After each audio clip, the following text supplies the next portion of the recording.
Good afternoon, good evening, wherever you are in the world. Thank you for joining me on episode 31 of Codebase Alpha. So this is the stream where we do some live coding, and we're building an AI chatbot using the Microsoft Bot framework at the moment. And we're kind of coming to the end of the project now, so hopefully we'll finish either tonight or on Wednesday when we do the next stream. It may well be Wednesday when we actually kind of wrap up. But let's see how far we get. So the objective today is to wire up the very last option that we've got on the bot's main menu, which I can show you here. Last time we wired up the Who's Live Now. We've had the find out when the stream is broadcasting next and the set reset my time zone working for quite a while. And the remaining one is discover live coding streamers covering things I am interested in. And we'll probably spend most of the time is actually wiring that up. And then if we have time, look at the getting Lewis to understand that command as well. So that's the natural language programming side of things. And that's going to be a bit more challenging because obviously it's a bit more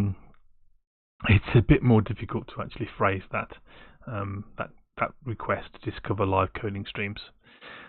Yes, so Dev is just using the bot there. So that's the launches command which we've got. So by default, launches defaults to the SpaceX launch schedule, but there's other commands. Yes, so Dev, you're on cooldown, so just wait a few minutes or a few seconds, and then you can try the launches NASA command to get the NASA ones. They're actually quite a way in the future. They're Expedition 1, Expedition 2, and things like that. So yeah, the bot's running, so do feel to use that. We've got our new project command. So Dev, you could demonstrate the project command by typing !project, and you should get some text about what we're working on. So this is the command we built on Sunday, yesterday. So we added a new command to the bot. So there we are. Thank you for doing that. So there's the project command. Okay. So how are we going to approach this? Well, we're going to actually step back into looking at something we did with Live Now. Just as a kind of a start for this, because we're going to reuse some components. So in the Live Now dialog, we down here we simply print out the names of the channels which are live currently. So if we try this now, if I run up the bot, we should have Codebase Alpha live, and I think if DevChat is still live, we should have DevChat available to sort of see. So let's have a look and see what that gives us. So if I click on Who is Live Now, I could also use a natural language on that as well, which I can show you. It's going to think about it a bit, and then it's going reaching out to Twitch basically and trying to find out who's live. Now it's a bit slow to begin with because we're working on the free tier. So it's come back with none, but that's not true. It's just timed out. We're working on a free tier in Azure at the moment, so we're not actually kind of running at the optimum, and it's all asleep. So let's just do some natural language processing now. So let's type who is live. Who is live now? And you'll see that working. We should get some better.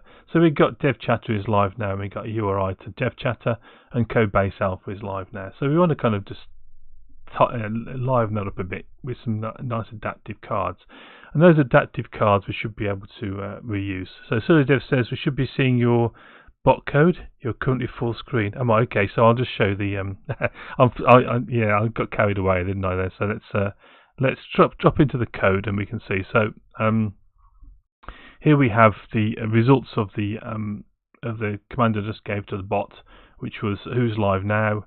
And you can see we got DevChatter and we got Codebase Alpha, and this is the text which has been printed out. It's fairly boring. What I'd like to do is pop that into a nice adaptive card so it looks a bit kind of bit more professional, really. So thanks, Sergey, for pointing that out. Yeah, you get when you're streaming, you get kind of a bit carried away because I can see my big screen with all my text on, and what's actually you're seeing is on a small screen to the side of me, and yeah. So never mind. We're now in the right place anyway. So this is the piece of code which is printing out those channels. And what we'd really like to do is to put that into a nice card.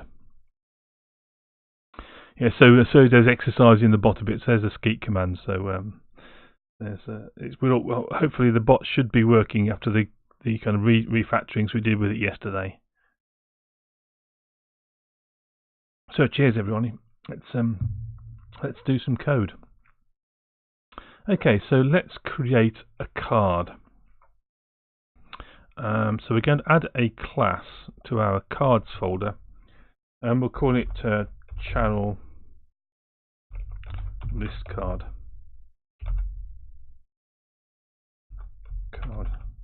That seems a reasonable name. Okay, let's go and look at a different card we've done before. So here's a card, the channel data card. So let's just going to extend what that does. So we need to make our class static, and on the channel data card we basically have a static method which returns an attachment, and the attachment is something that the bot understands. It belongs in the bot schema, which is this namespace here. So let's just create that. There we go. Okay, so we're going to be able to create a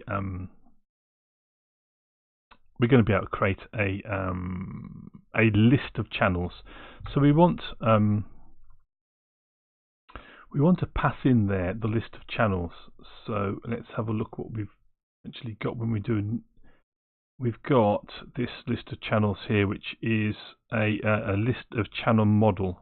So that's what we want to pass in. So here we got channel model. This is going to be a list of channel model, and we'll just call it channels. And we need to just bring in some namespaces here. So that's the bot schema, channel model, core models. Okay. So over in our channel data card here, we create an adaptive card. So we're going to want to do the same thing really. So let's just pinch some code out of here. So let's pinch the basic adaptive card creation code. So we're going to create a new adaptive card. We need to bring in those namespaces. So bring adaptive cards. And for our text on the adaptive card, which is basically the title, we're going to say channels currently live. We need to make sure all this fits on the card, so we'll basically have to watch that.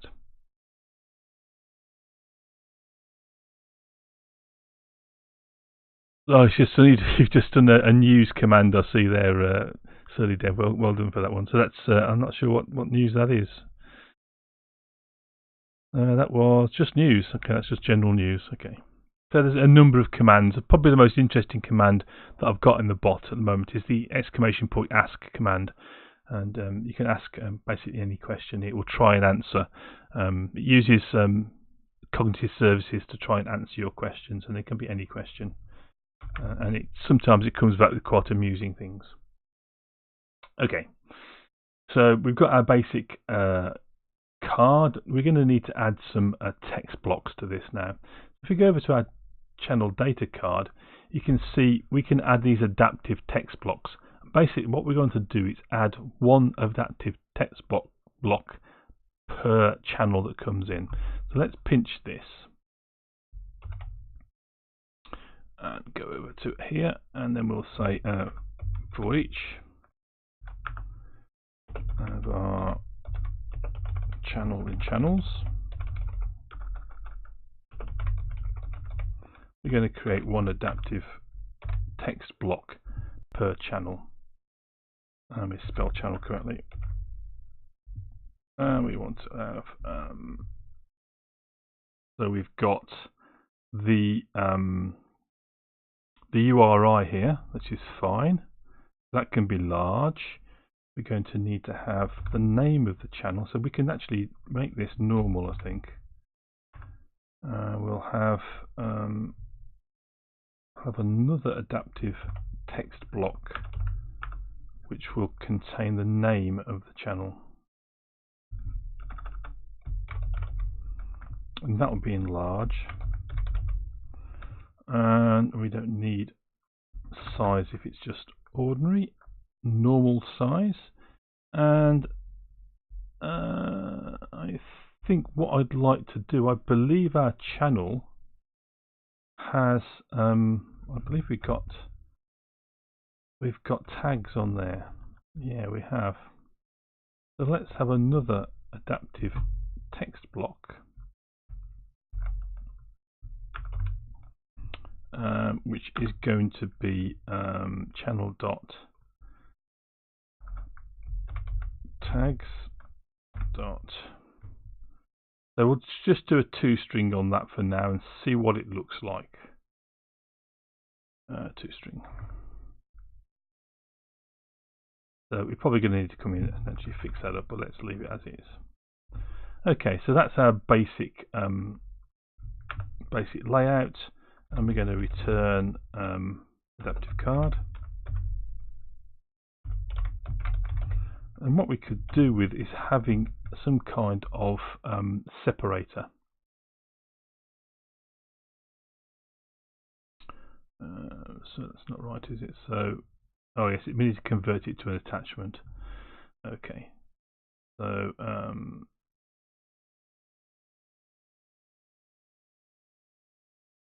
we created a container, we added those to the container, and then we want to add the container to the body and return the attachment. So we need to do that part of it.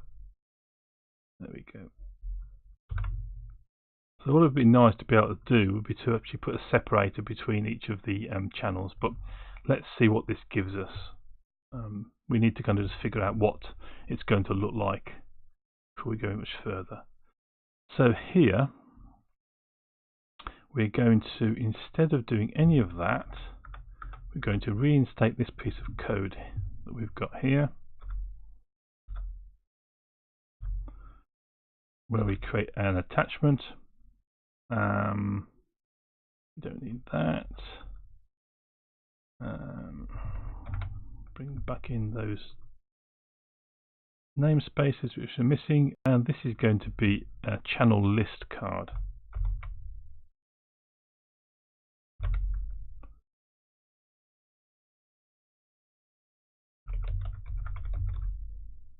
And we're going to pass channels in.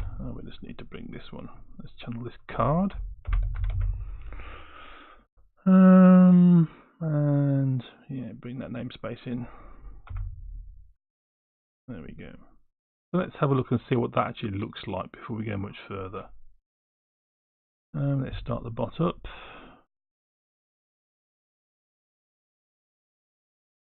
Oh, we've still got echo bot at the top here in this tab. Let's fix that up at some point as well.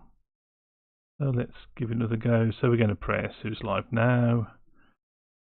And we come back and we've got a reasonable layout. So this, obviously the tags needs to be sorted out, but we've got currently live now, we've got dev chatter in big text, and we've got a link we can click on. Okay, let's sort out the tags.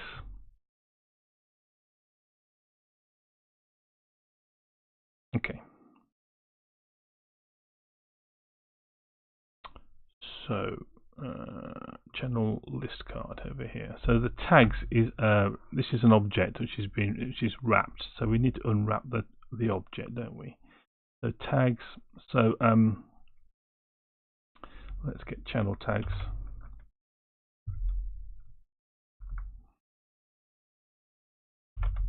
We'll create a variable tags.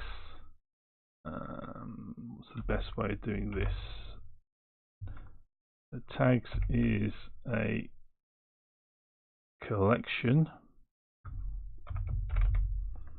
so we can select x.name.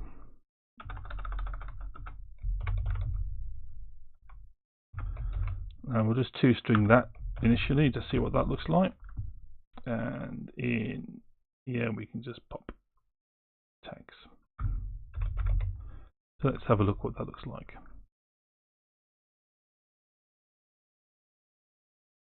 So as everyone this evening, in the UK we're on a spring bank holiday today, so no work today, but I don't know if our European colleagues also have some time off today. I know in the US they have some time off, so that's good.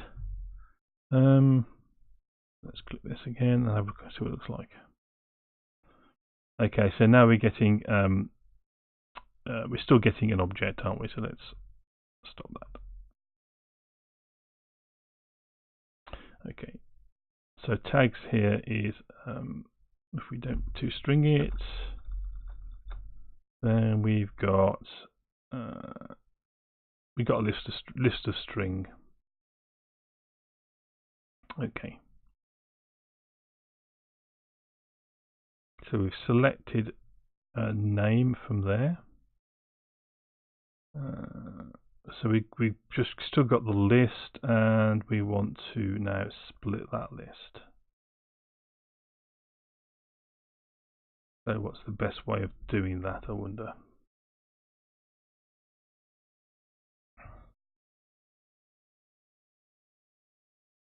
So we want to basically convert that to a comma-separated list, don't we? List to C# list to string. Listing to that, and the string join.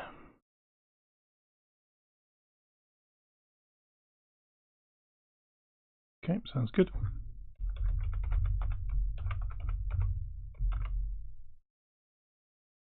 And we'll have a comma-separated list and that. Okay, let's try again. Upgrading Dave, good to see you. You had a nice day, but you're doing yard work. Okay, you're doing gardening, as we'd call it. Yeah, we've done a bit of gardening as well. Unfortunately, the weather hasn't been fantastic over here. We had quite a nice Saturday, but yesterday it did rain quite a lot, so I had a great excuse not to cut the grass. So there we are. We're getting our tags now.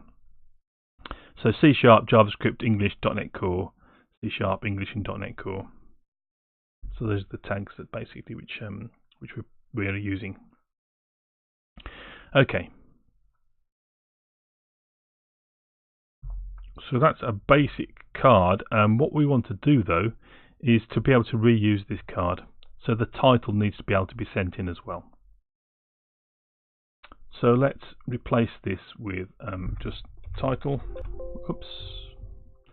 In fact, let's just get some music going. I think I quite enjoy programming to a little bit of music, as long as it's not challenging music.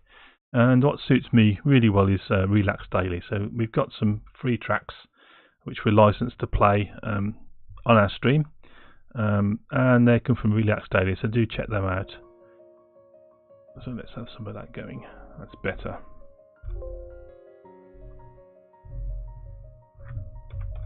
So we pass the title in as well.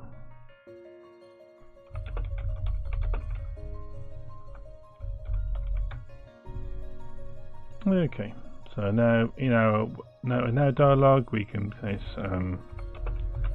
currently live.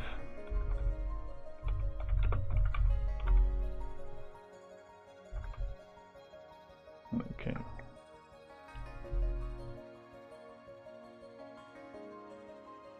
Okay, so we've got the basics of the output.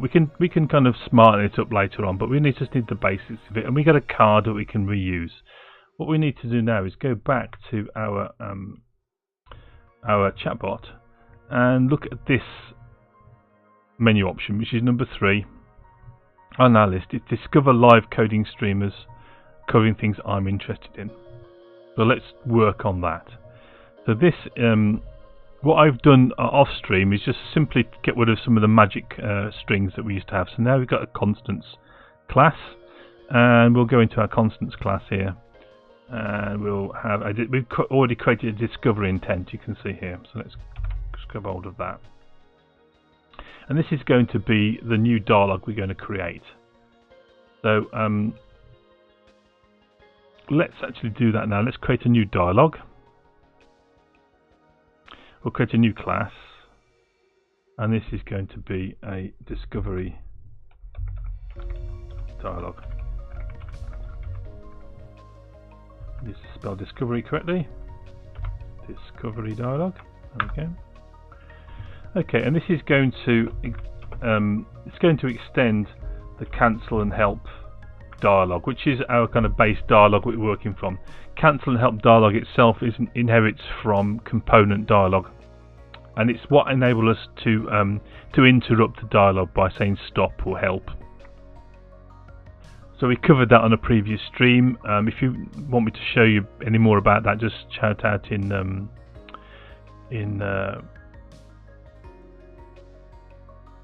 chat. So Upgrading Dave's asked, what is your favourite colour? And the bot has come back and says, if you don't know what your true favourite colour is, take this test and find out now. Dev Chatter's raiding with a party of 30. That's fantastic. Let's have some hype in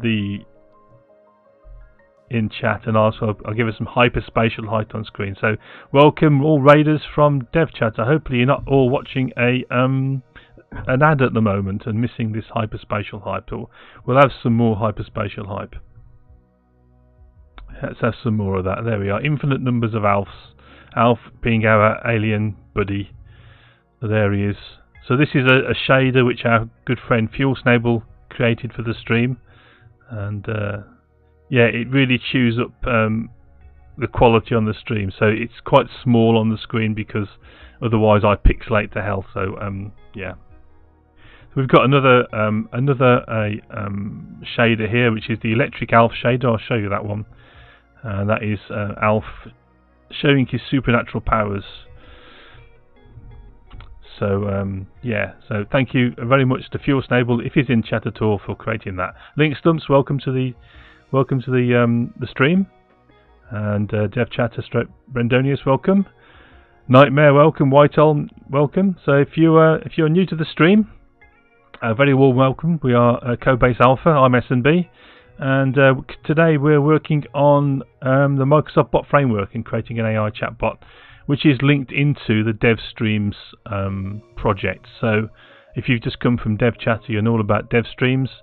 This is a chatbot which basically enables you to tap into the information that's going to be stored in DevStreams, and we can then embed this chatbot wherever we wish. Coding Gorilla, thank you very much for the follow.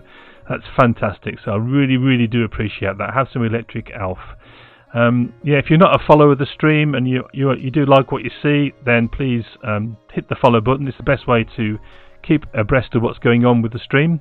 Also, there's my Twitter account as well. So if you do need to find out when we have pop-up streams, that's another way to find out. So we have had a couple of pop-up streams in the past few days. We had one on Thursday and one on Sunday, whereas my normal schedule is Monday at about this time and Wednesday at 4 o'clock in the afternoon UK time. So currently what we're doing today is we are trying to add a new dialogue to our chatbot to kind of start to wind up the project. We've been going for 9 episodes, and this is how people can discover information about streamers. Nightmare, thank you very much for the follow. That's greatly appreciated. We really are powering towards our goal. So we're over 87% of the way to our goal. So thank you so much. That's really appreciated. So let's just create the missing constructor here. Okay. So what we're going to need to be passed into our dialog. We don't need any user state, but we are going to need to have a GraphQL client passed in. So if I go to my when next dialog, which is a dialog which is already wound up, you can see that the signature of the constructor, we have a dialog ID, which is a piece of text. We have a state accessor here, which we're not going to need for this particular dialog. This allows us to keep information about a user in between their interactions with the bot. So eventually our user state, our user selections of their time zone and things like that is going to be stored in Azure Blob Storage, Currently we have an in-memory storage, so it forgets about your selections in between interactions, but that's fine. So we need an iChannel client, so let's grab that and just get that injected. And we're going to need to also have a read-only member for that. So let's have that there. We need to bring in the namespace for channel client. This is our GraphQL client. In fact, the interface of the GraphQL client, and this gets it. We'll pass this in when we begin the dialog. So we can now say client equals client. So now we have a way of actually interacting with GraphQL on the DevStreams database. Right. What next? When we're building a dialog, we actually have to set out what all the steps of that dialog are, and we also have to list all the prompts. So you can see here we're creating a waterfall dialog, i.e. one step after another, and this particular dialog, the when next dialog, has 3 steps. The first thing it does is get the time zone that the user has, then it gets the streamer's name, and then it processes that and gives the streamer info. So we want something very similar to that. Let's grab all this code and just alter it. So the steps are going to be a new waterfall step, an array of those, and we're going to have 2 steps in that. Let's just line up all these curly braces. Okay. This is going to be steps. This constant is going to be, what did we call it? Over in our constants file, we called this discover intent. Oops. Discover intent. Okay. So we want to do 2 things. We want to get the user's interests,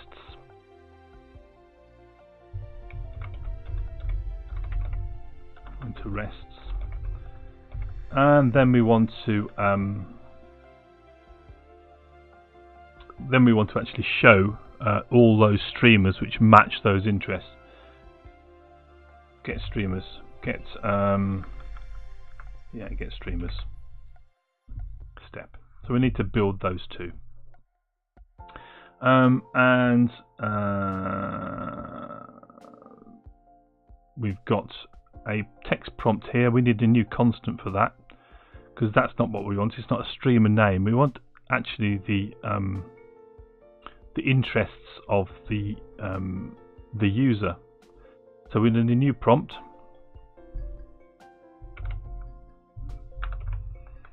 and we'll call it interest prompt, or tags prompt, and we'll just call that tags.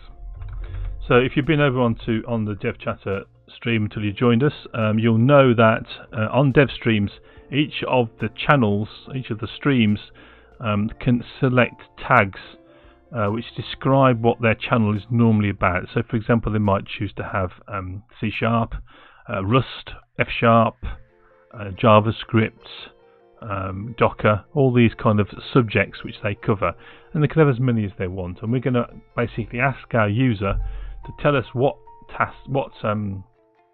tags they're interested in, and we're going to then go from query with GraphQL, query DevStreams, and come back with a list, a ranked list. So the one with the one with the most matches at the top, and the one with the least number of matches at the bottom, so that we can give our users a kind of a spread of channels which might interest them.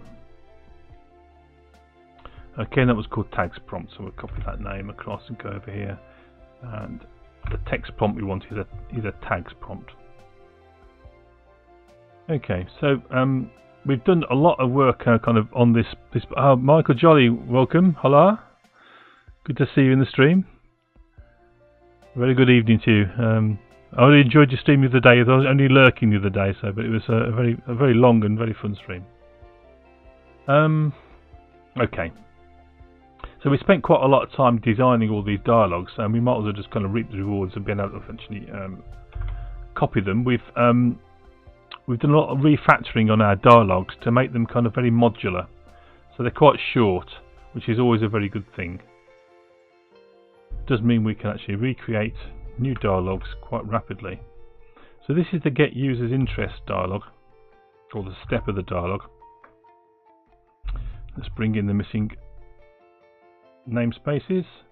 We don't need a user selection state. There's no user state involved in this. I'm not going to be saving their interest at all.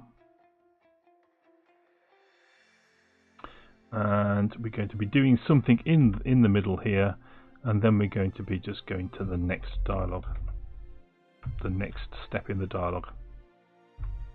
Oops.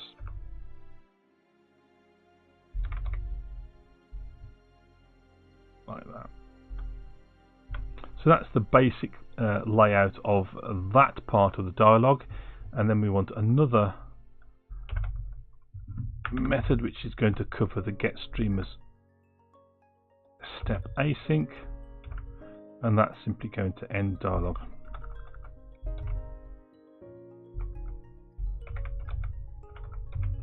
And dialogue async. Okay.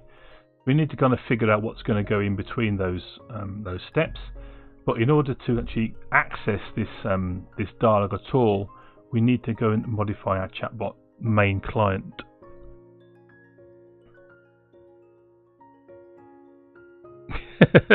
What's going on, Surly Dev? You was here first. First watcher, you were the first watcher, yes. So you're being stalked by Surly Dev, are you, Michael Jolly? Good thing though. The live coding team is more popular than ever, and now we've got stalkers, which is great, isn't it? Okay. So in our constructor of the chatbox bot, we have to set up all of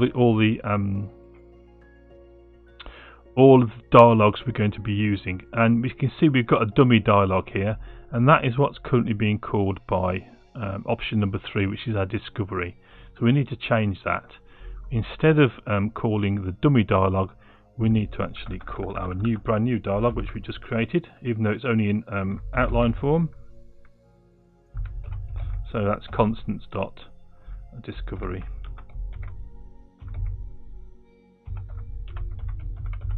Discovery intent. So that should sort that out. It does mean we can get rid of some code. We no longer need a dummy dialogue, so we can tidy up a bit down there as well. Up here we need to declare all of our dialogues. We can now replace the dummy dialogue, so we can say constants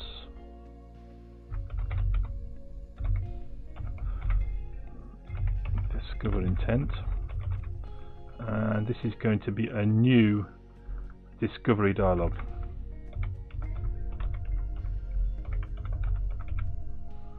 Okay, so now we've added that step, we should be all wired up. Okay, so let's go back over to our when next dialogue. So this consists of a couple of steps. The first step was actually to begin the dialogue of set time zone intent, so we can actually go and learn something from that. If we go over to our set time zone dialogue, you can see the very first step is to actually ask the user what country they're in, and the second step is to actually display to start a new dialogue, which is choose time zone. So actually this dialogue is not what we want. We want something like, I don't know, choose country. Okay.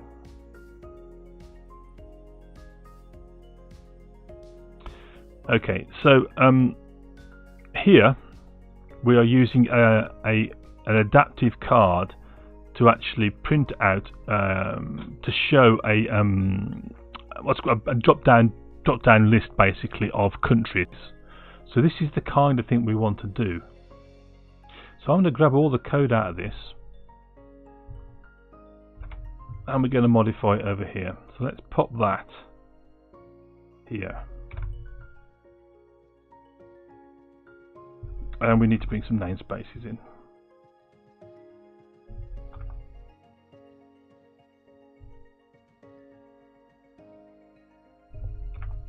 There we go. Okay, so what we're going to ask the user to do is to choose which of the tags which are in use currently on the DevStreams system, and we're going to ask them which ones they want to search for.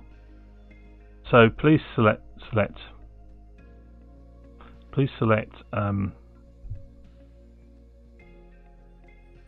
your interests, and we'll tidy up the interests, and we'll tidy up the kind of text at some point in the future. We've got some help desk to put on there as well, help text, and we need to create a new card. So we're going to have a card which is going to return an array of tags which the user has an interest in. So we need to design something like that. And help us design, we can go over to a website which is the Adaptive Card website, which has a designer, which is great.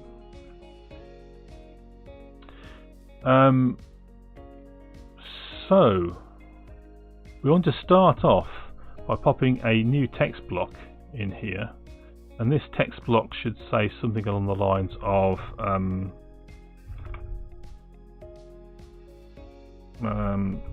select all subjects of interest.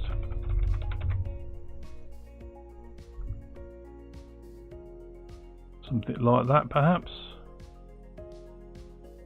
And we'll make that large and bold. We'll leave it everything else default.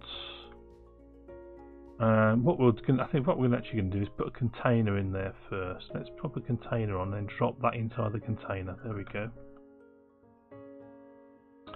So we're not going to use the JSON that's been written here, but we're going to use this to guide our kind of design of the actual adaptive card, which we can generate in code.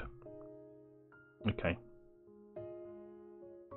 Right. So the next thing we want to do is, now I'll just show you what I actually want to get to eventually, which we won't do today because the DevStreams database doesn't support it. If we go over to GitHub and we go to DevStreams issues,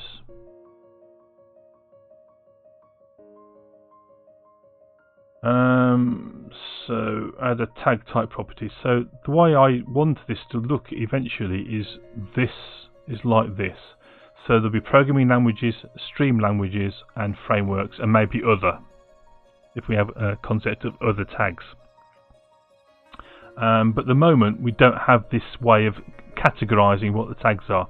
They're all going to be one, so it's going to be one long list. So actually we said which tags do we wish to search with. That sounds quite good, so we'll use that text instead, I think. Let's go over here. Let's say in here, which tags do you want to search with? Okay, and then we want an input choice set. Let's pop an input choice set here. So at the moment it's a radio buttons, so we want to allow multi-selections, so now it turns into checkboxes, and basically we can put our options in here. This text here could do with being a bit bigger, so I'll make it large. The problem is then it doesn't actually fit on. So what did we have on our we centered it and it was reasonably small actually. Okay, fair enough. So we'll make it medium. Horizontal alignment will be centered. Medium. There we go, that's better. And these are with the choices. And we can go and visualize that over on the classic visualizer, which gives us probably a little bit of a better feel for what it looks like. And we've actually lost the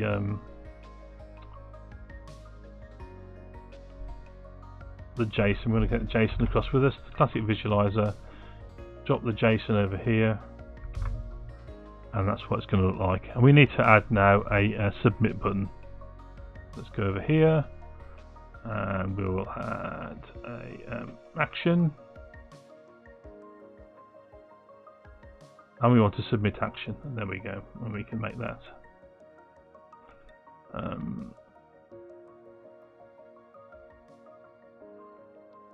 that's pretty much what it's going to look like. So that's fine. Let's grab the JSON for that. Come on, JSON.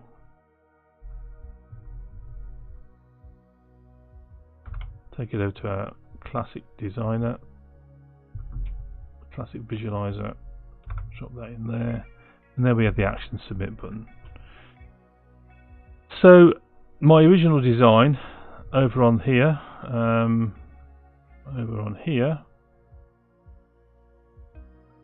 obviously it's much more complex, and we do want to eventually reach that design because that's the nicest thing. So if anyone out there does want to contribute to the DevStreams project, then take a look at issue 80, and you don't need to do this adaptive card design, nothing to do with that. It's all about basically adding a tag category. So do step across there and actually take part in that project, help us out, and do this enhancement for us. Otherwise, eventually I'll get around to do it myself, and then I'll come back and design this card. Okie doke. So you can see what we've got here. On the card, we've got a body, we've got a container. The container has a text block, then it has an input choice set, and then an action submit at the bottom there. And we can go and do that now. We can actually design that card. So let's create a new card, and we'll call it tag select card. I think that's probably a reasonable name. And if we go over here, we need to make that a static class. And what we'll do is simply just pinch all the code in the create method from there. Bring it over and change it, because basically it's going to be very, very similar. Now we need to bring some namespaces in.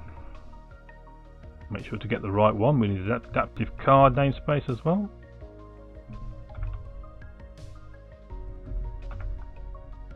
Come on.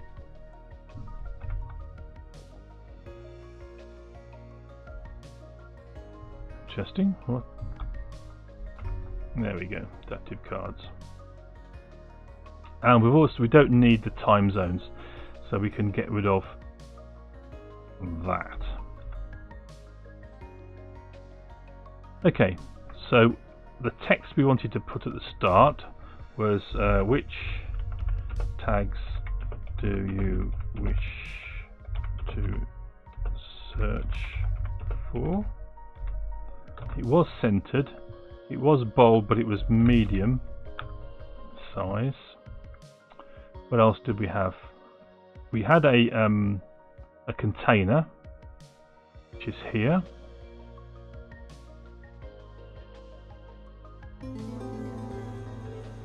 Anthony Pereira, thank you very much for the follow. That's wonderful. Have some Electric Elf hype.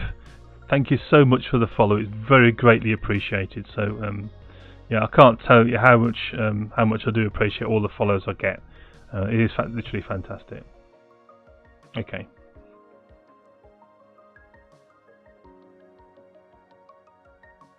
Right, so we now need something similar to this for each to add the options.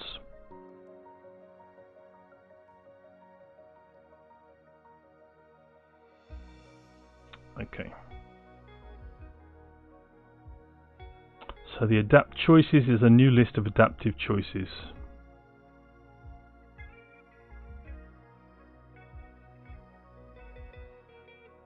Okay, so we're going to need to make a call out to GraphQL to find out what tags are available to us.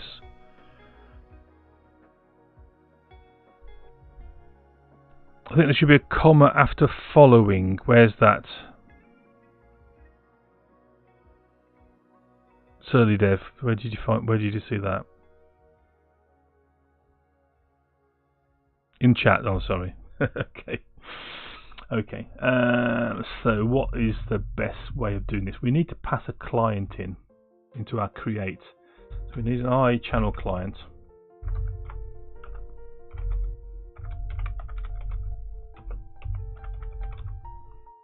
So let's sort that out.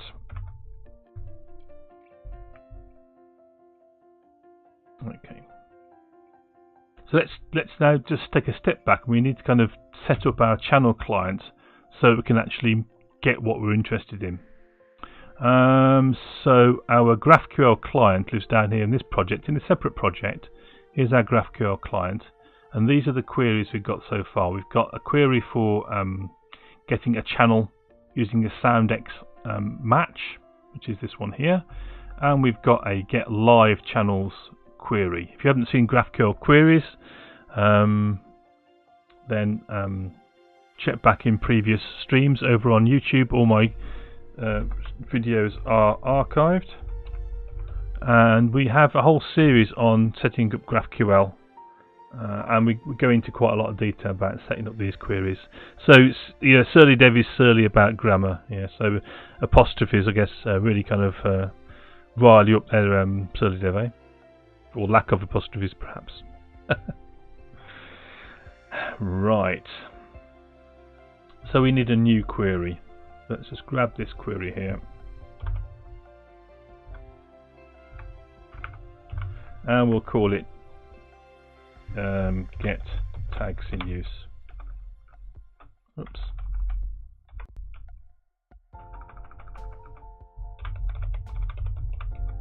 Get tags in use. And we're going to have a tag model of some form. We'll get a list of those. In our core project, we may well already have a tag model. We do have a tag model, which is good. This is the tag model, ID, name and description. What we're going to have to do though is to go over to our interfaces, and on the iChannel client interface we're going to add a new method, which is going to be a task of list of tag model. And what do we call it? Get tags in use, something like that. Get tags in use. Okay.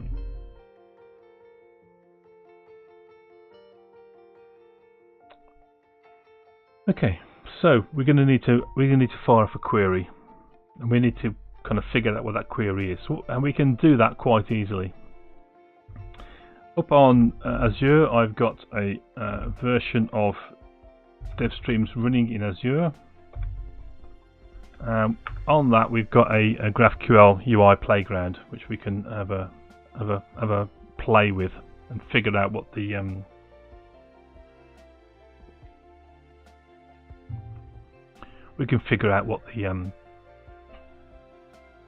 query is going to look like. So what I'm going to do, I'm going to copy that query and just put that into code, just so I've got a copy of it, because we're going to come back to that one. I'll just put that over there. Okay. get tags in use.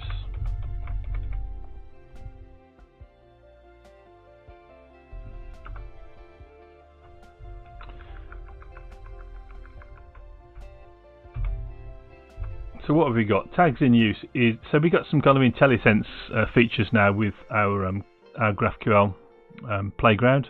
So because of the way we set up the GraphQL client, or the GraphQL endpoint rather, in DevStreams, we do get some help. So there is already a query called tags in use. So we can go and pull that back, and we need the ID of the tag, and we need the name of the tag. If I run that query now, we should get a list of all the tags that are currently in use in my version, my copy of DevStreams. So we've got C#, JavaScript, F#, Rust, English and .NET Core. Obviously there can be an awful lot more than that. So this is basically the query we want. We can go and grab that now and come across to our code and just pop that in place there and tidy up. In fact, we don't have to have things on different lines. We can bring them all together nicely like this. We can bring that across. There we go. So that's our query. Getting the tags that are currently in use, bringing back an ID and a name. The rest of the processing is we do a post off, HTTP post off to the endpoint, grab the results, and then if there's no errors, then we use this response.getDataFields as, and this has got to be a tag model,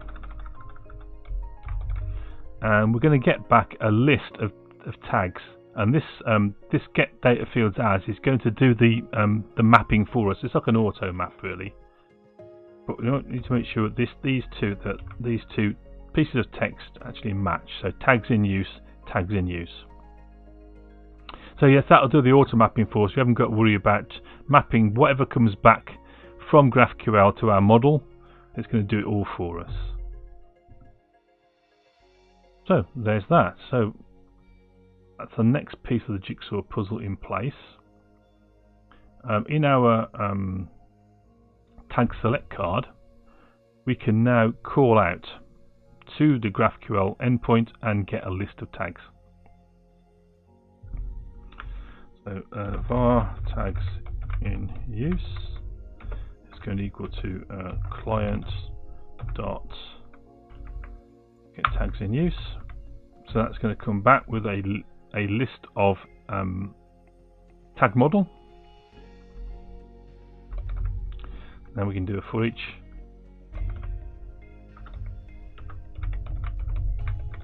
So we can go and step through those, and so we need to await that.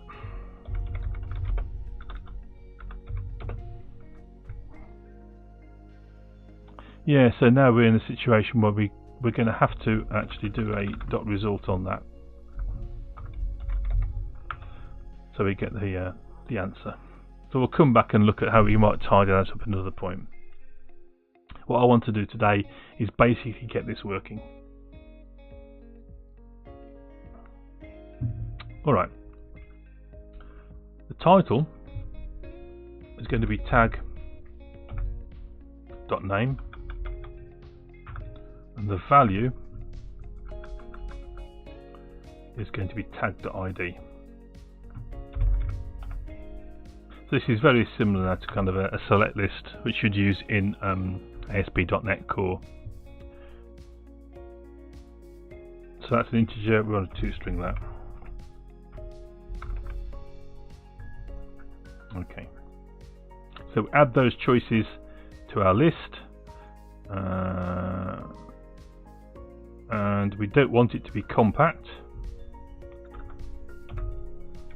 Expanded list, and we want multi-choice as well. So what is that? Is that type?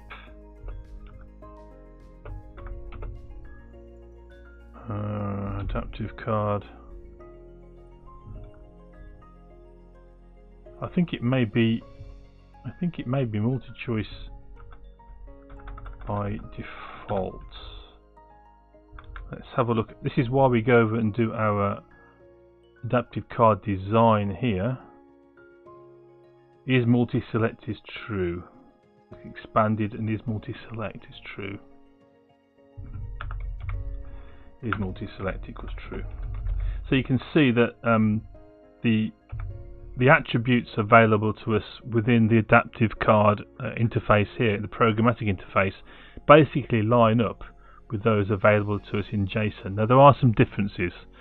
In the programmatic version, some of these are deprecated, you can't use them, and some of them they just simply don't exist. I'm not quite sure why there's such a disparity between the schema for the JSON, which seems slightly richer than you get in the actual programmatic the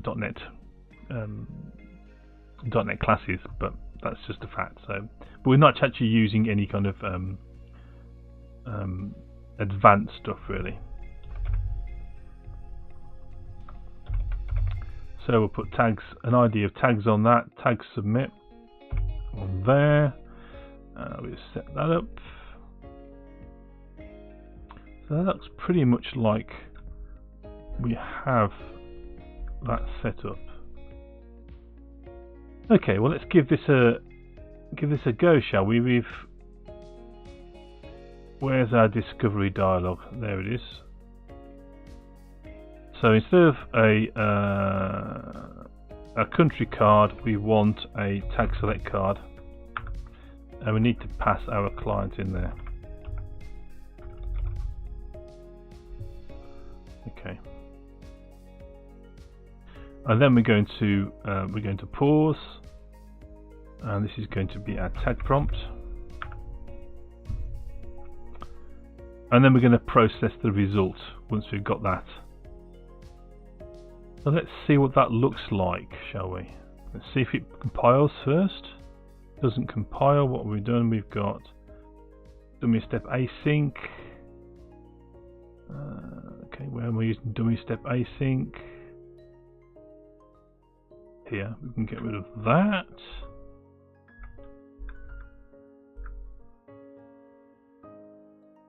Try rebuilding. Dummy steps does not exist. Dummy steps, dummy steps. Here. That's just... we don't need that at all. Oh, we need to pass client in there. There we go.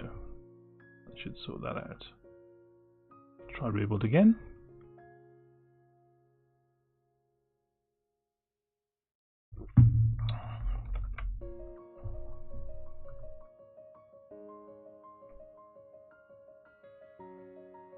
We should be good to go this time. Here we are. Let's start it off and see what we get. Okay. So if I press 3, what are we going to get? We're going to get nothing at all. Interesting. So why did that happen? Discovery dialog. With discovery intent is going to be kicked off here. Discovery dialog.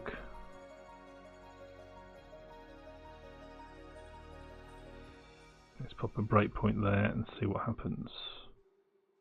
So let's start off again. Discover live coding streamers. We hit here.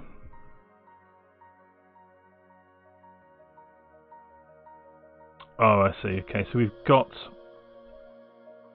what have we got in activity text? We've got number 3, so we don't want to do this test.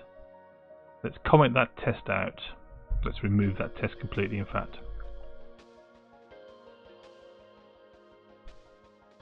That's a hangover from a previous piece of code which we should have got rid of. Okay. Let's try again. So 3. So here we have the tags. So you can see it's a bit rough and ready, and we can do is sorting these into some reasonable order, which is why I think I would like to get that that issue 80 resolved and a PR creating to sort that out. So now we should be able to choose I don't know, English and C# and submit that. And we need to see what comes through, don't we, on that? So that's kind of the basic kind of layout we want. Obviously, I'd like it to be a bit kind of nicer than that. Okay, so let's go in. Once you've hit submit, it's going to come through into the next part of the dialog. So let's see what else we do on the when next.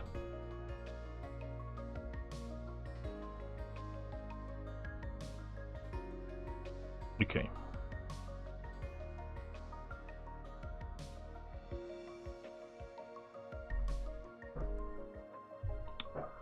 So what we're doing here in the country, we're doing a persist data step. So we're saving to user state, but we don't actually want to do that.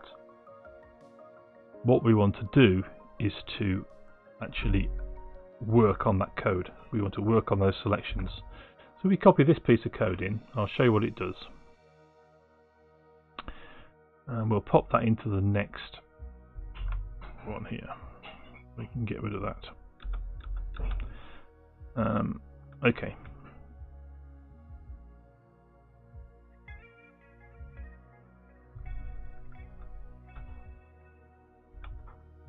So the step context result should have the information that's coming from this prompt step.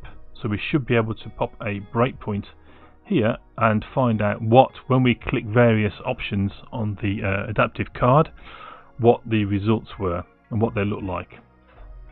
So let's give it a go, because we're not sure it's going to be what it's going to be. I really don't know at this stage what's going to come through from that adaptive card. So let's run it and find out.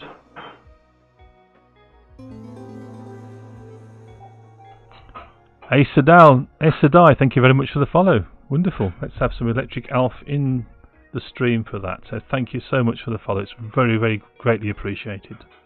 If you're not a follower and you're enjoying the stream, please do hit that follow button. It's the best way to kept notified of when we go live. And also do follow me on Twitter. Surly Dev, yes, it's Spam the Alfs. So Alf is our alien friend. He works on the code base with us. We've got a couple of emotes with Alf. We've got the hype emote, and we've got another emote here, which is the thinking emote for Alf. And the new Alf emote is due to arrive with us in a couple of days' time, and should be available on Twitch a few days after that. So I do look forward to having another Alf emote that we can use. Obviously, the Alf emotes are available to subscribers. Yes, that's the Codebase Ponder. Yeah, certainly, David. You probably, as a tier 1 subscriber, you currently won't have access to that, because I haven't got enough subscribers to have more than one emote. And we're a relatively new stream, and I'm just so grateful anyone who wants to kind of subscribe, that we haven't quite reached the threshold to have more than one emote available to tier 1. So sorry about that, but yeah, it's early days. We're in episode 31. There's many coding streams out there, which are, in their hundreds of streams, hundreds of episodes. So just to advertise the fact that Codebase Alpha is part of the Live Coders stream.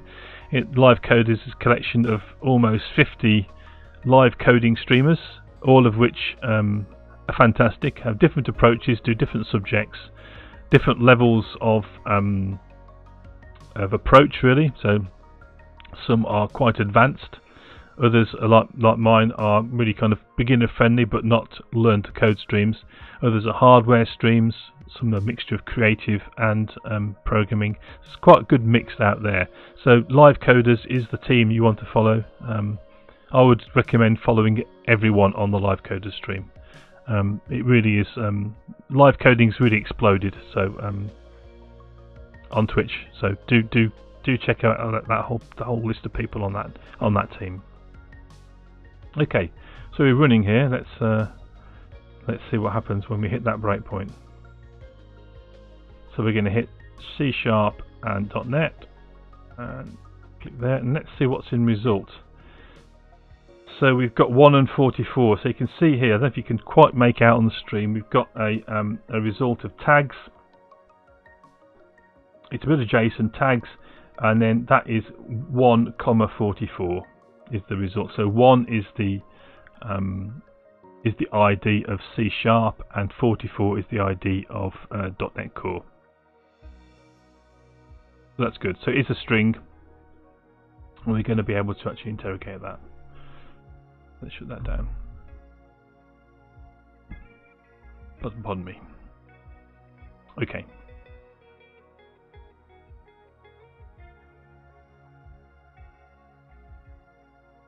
So if we go across to our choose time zone dialog, we can see how we're going to pull out that that piece of JSON. So what I'm going to do is I'm going to grab all of that and pull it across, and then we can look at it. Discovery.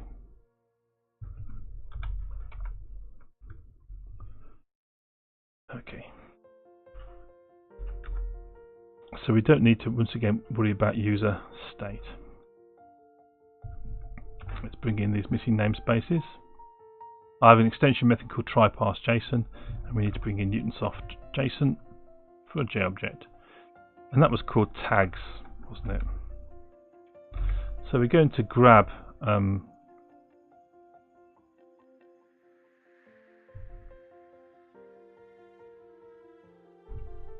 this is the tags JSON. If it contains the key tags, then we're going to pull that out.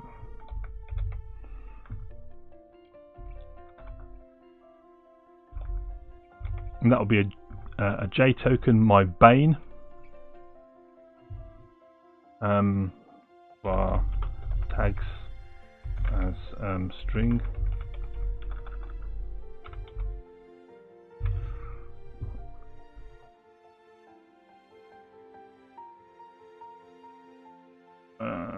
Tags JSON. Okay, so let's pop a breakpoint in there and see if what we get out as tags as string.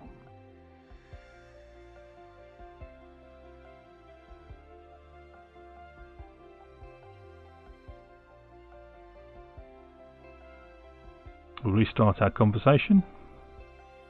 Hit that. We'll select once again English and C# this time. Once we step through that, we should get 1 and 22. So that's exactly what we wanted to see. We now have that as a nice string.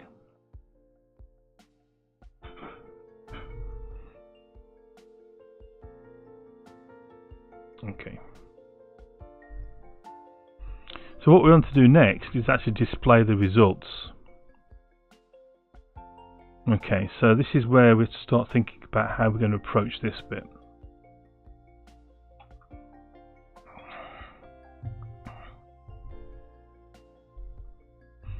So I'll just point out that we have an if statement here. So if the result is null, or it's not a string, or we can't parse the JSON, we're actually going to run into this statement here, which is a return of replace dialog. And what we want to do here is restart the discover intent. So what this is basically going to do, it's going to loop. So if we get something which we can't say it's a string, so we've got no chance of trying to parse it into JSON, or the JSON parsing fails, we're going to say, well, you're going to have to tell us again. We're going to loop until we get something we can understand. So basically, you don't select anything and press submit. I guess that's one of those situations where that could happen. So we've got our tags here. What we're going to want to do is to call out to GraphQL. So let's go and have a look at where we do that currently. That'll be in, for example, in the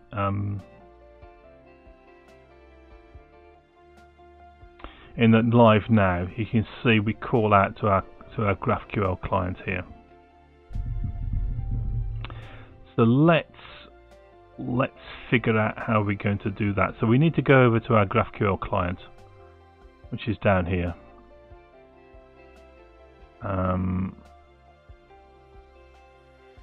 Okay. So we're going to get a list of channels back, aren't we? It's going to be something very similar to this. So get channels having tags.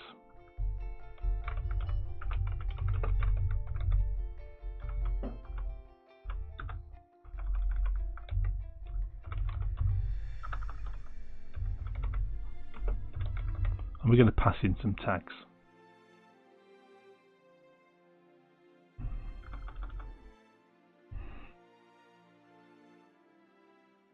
And we're going to pass something back. So let's go off to our, let's just save that and go off to our playground again. And remember I saved a query away. Let's bring that query back and put that up here.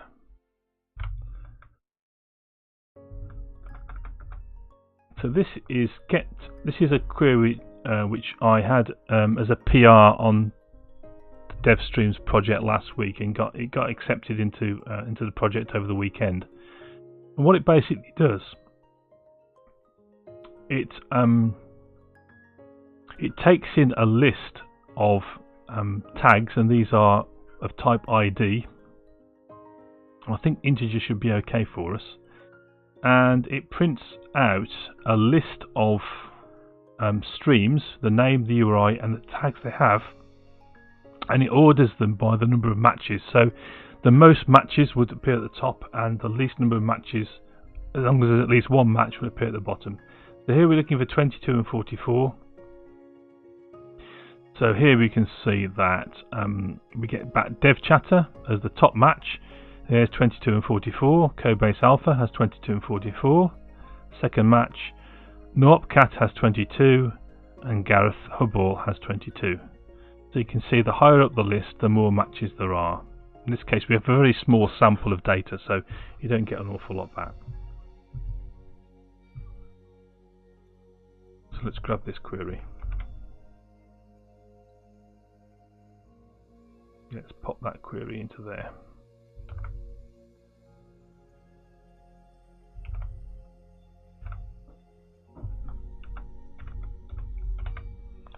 So we'll do that,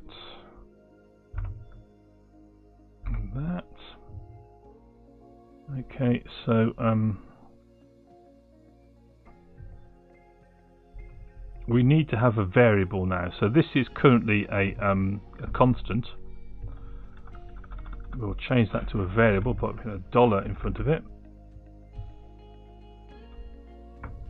And as you can see up here, when we get a variable, we need to give it a type, and the exclamation mark means it's required, and the type of our tags is going to be ID, like that.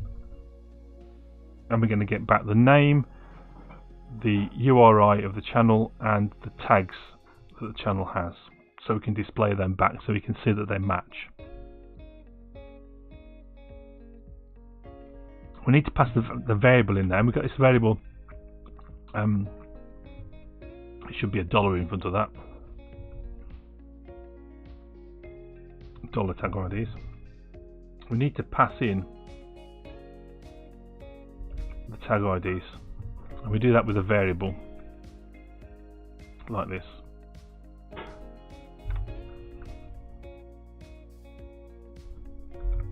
So as well as a query, we've got a variable and tag IDs is equal to list of tags.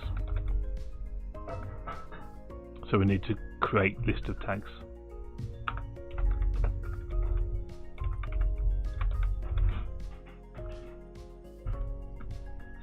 That's the wrong one. That's the wrong place. Let's grab that. That should be down here. That should be there. There we go. So var list of tags. Var, please. So that's going to equal, and we're going to need to do something with our string, comma separated. The JK, thank you for the follow. Wow, we're really powering it now. What's that, 179? So we're nearly 90% of the way in there to our goal. So thank you very much, the JK. That's fantastic follow there, and we'll give you some electric elf to celebrate. That's Alf, our alien buddy, who's demonstrating his supernatural powers for you there. Okay, so we've got a list. We've got a comma separated list there. It's comma separated values of strings. So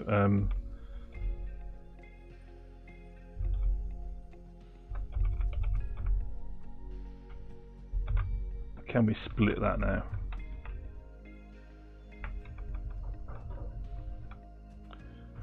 Okay, let's figure out how we split a comma separated list into a comma separated string into a list.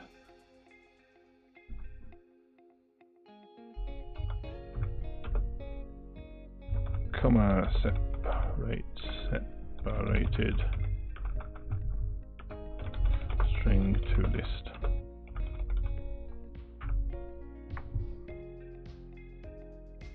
There we go. It was split. It was split.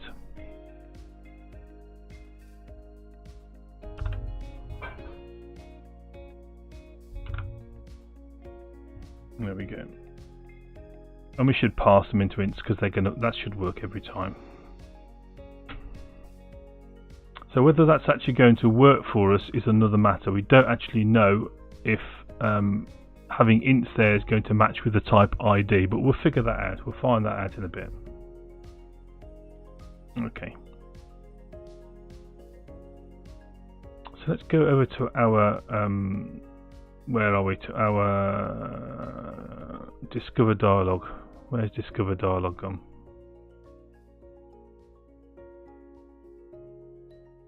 Dialogues, discovery dialog.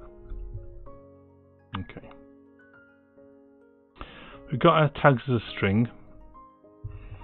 So var channels is going to equal client. So we're going to await client dot, and let's get.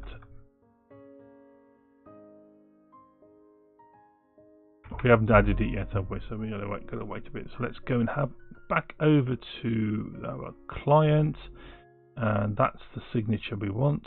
Channels having tags, and we need to add it to our interface. So there we go. That should be happy now. And over here, we should have get clients having tags, and we should be able to pass tags into that.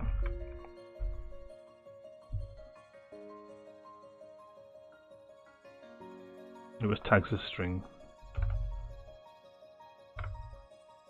Okay. If we go back now to our we want to choose time zone dialog.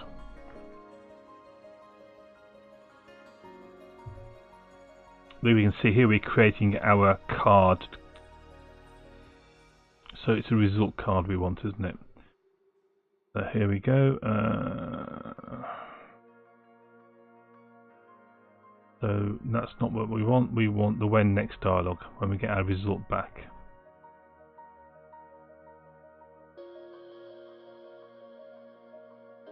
So here we have a typing indicator, which is always a good thing to do when we go off and query the GraphQL client. We want to put a typing indicator up as if there's a user on the other end actually typing into the into their end of the bot. So we've got that, and then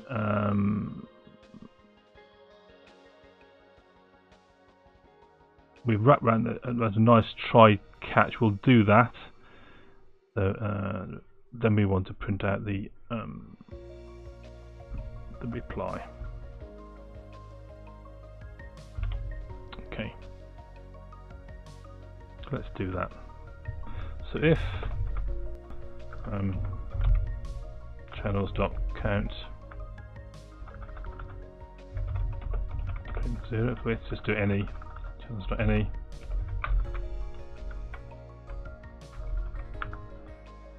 Then we're going to create a reply. We're going to create a channel list card and pass in the channels.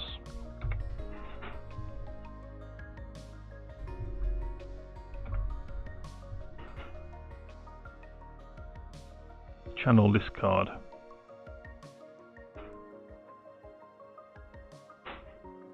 With a title as well.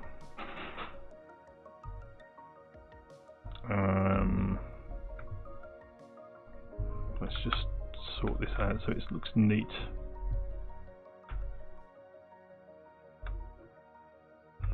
And the title can be no, it's not there. In the right place initially, and the title can be channels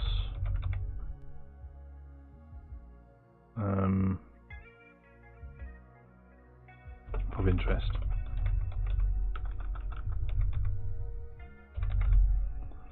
There we go. So we then should come back with a list of those channels.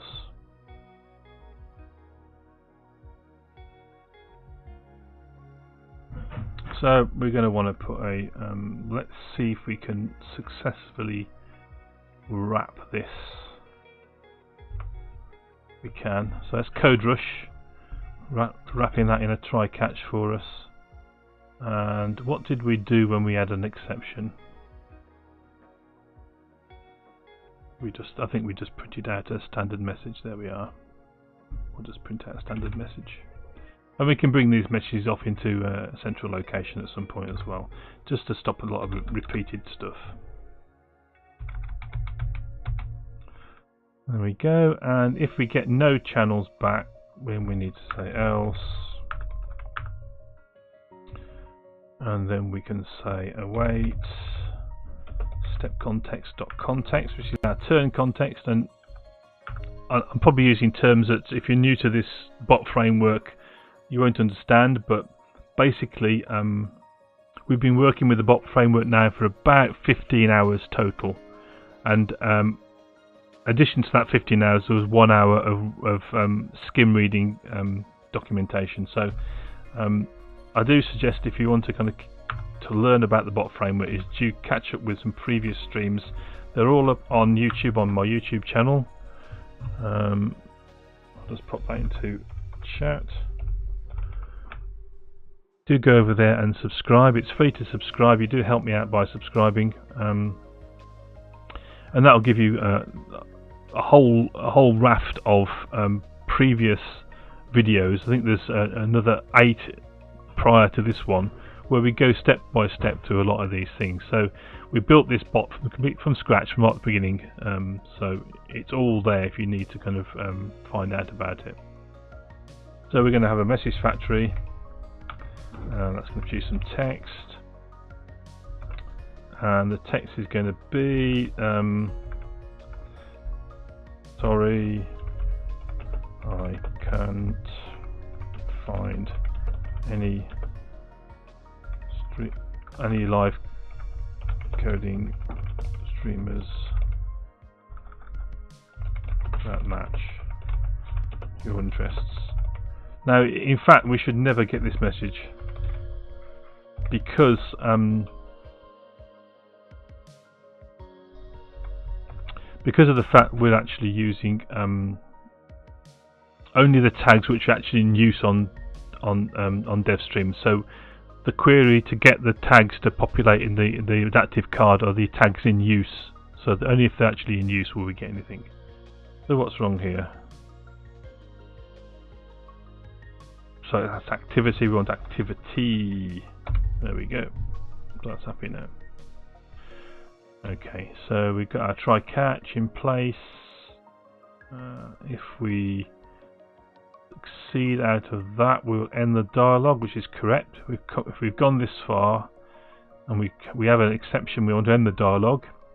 And if we skim over this, if we haven't got anything which matches the result, and it doesn't contain that tag, then we are going to, when it doesn't pass, then we're going to drop down and we're going to ask the user again. So let's see what happens. I'll be intrigued. So let's pop let's clean this up a bit, so we don't need that. Let's pop a breakpoint in here and see what happens when we call this. Tag select card's okay. We can get rid of that. We can get rid of that. We can get rid of that. Okay, let's run it up and see what happens. So we hit a yeah, I forgot a semicolon. There we go. And I've got CodeRush set up here to so that as soon as there's one failure, it cancels the entire build. So it doesn't have this situation which you get often in Visual Studio, where it actually carries on and tries to build all the rest of the modules. The first failure, it'll stop the build, which is quite good because it does mean that we don't have to search back for error messages.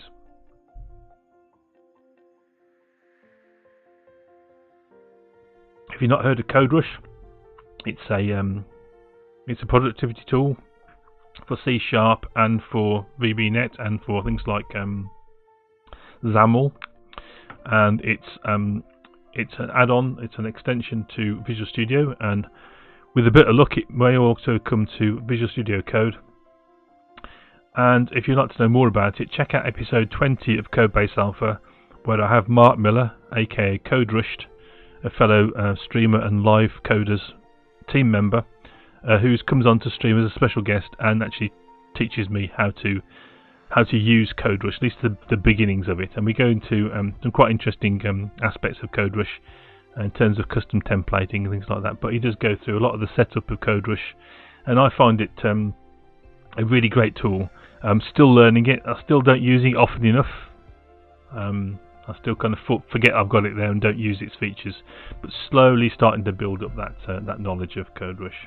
And it's one of those things where you can afford to use it sparely to begin with and build it up. Okay, so let's click on number 3. So select your interests and hit the submit button, it says. So we'll do that. We'll say C#, English and .NET Core. Hit submit. We've hit here. So what have we got? We've got null and we've got errors. What are our errors?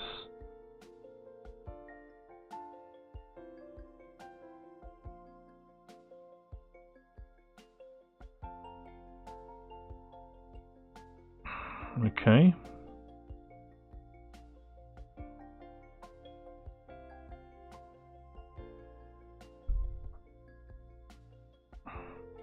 This is what I was kind of afraid of, isn't it? We've got these things aren't ints, they're IDs.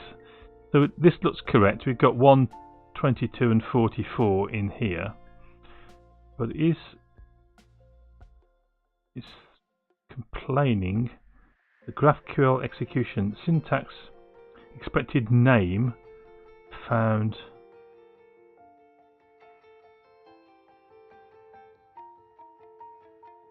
$N1.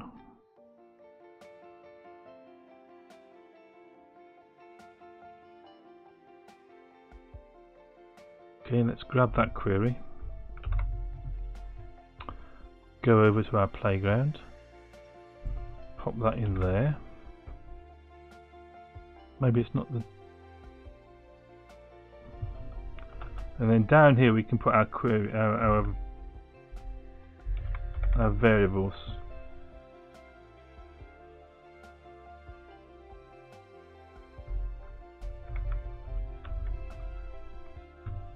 So it's complaining about that.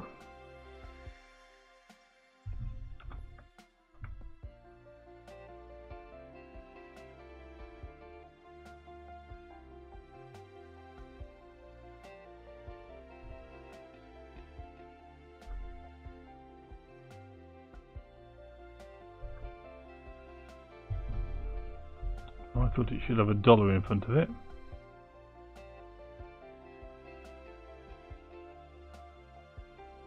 Expected name found $. So we don't get rid of the dollar, and it complains about the exclamation points.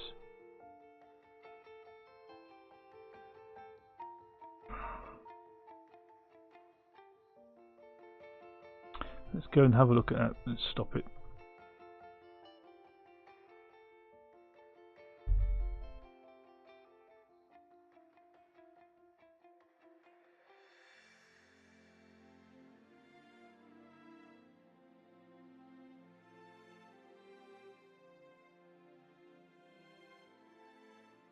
Okay, what's going on here then? If we say tag IDs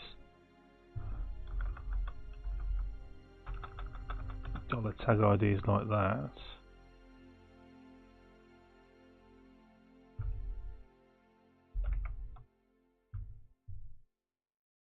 still not happy, is it?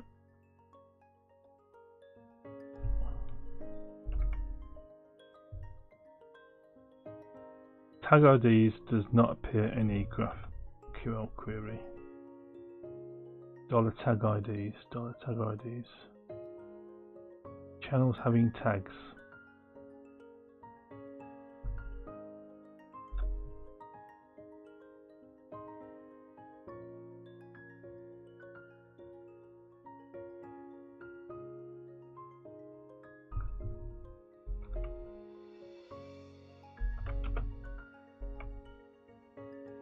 Dollar tags.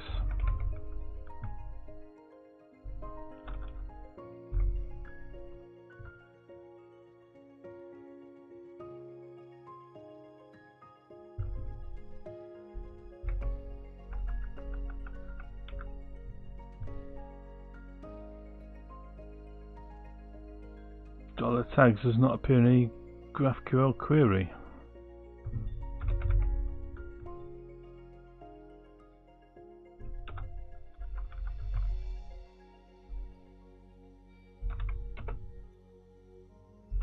Dollar tags.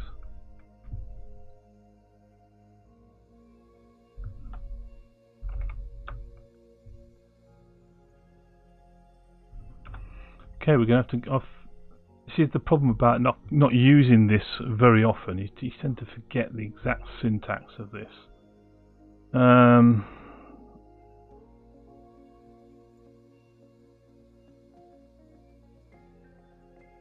Okay, let's go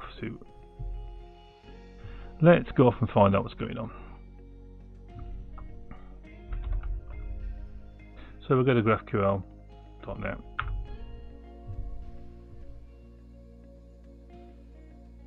Variables.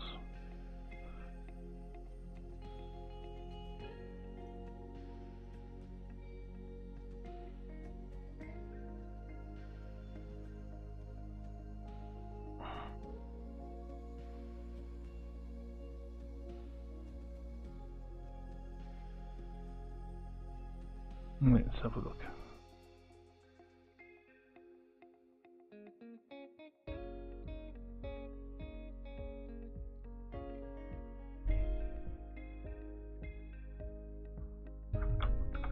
So this should be an array of ID.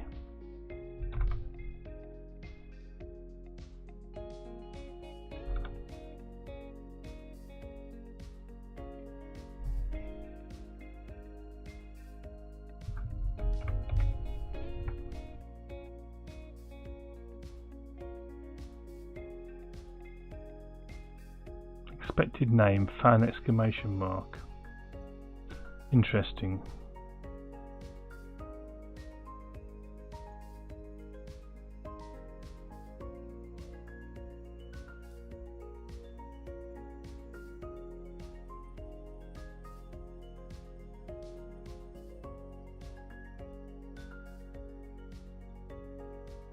All right.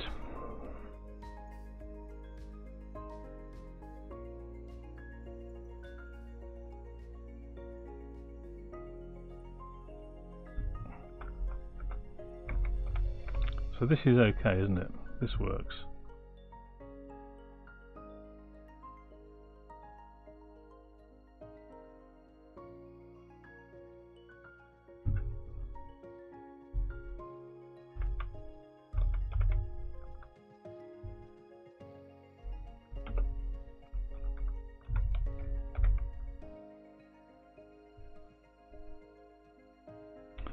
Interesting.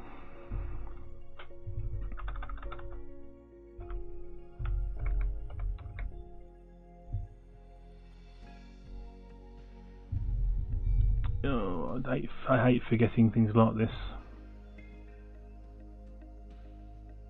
So, according to that website there, then query droid query.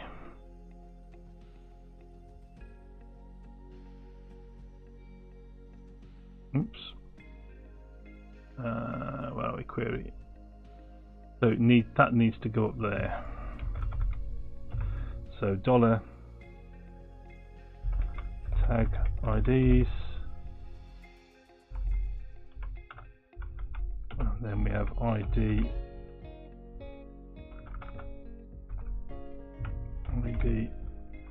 exclamation mark there, and a colon, and this should be $tag IDs.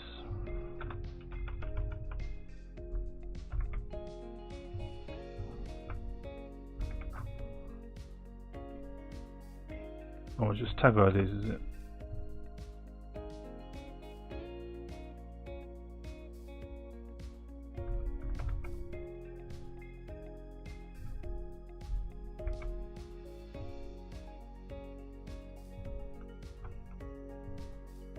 It doesn't like it.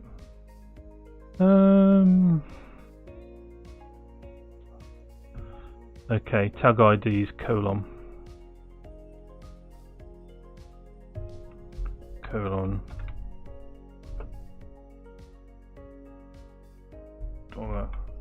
$tag IDs. Okay.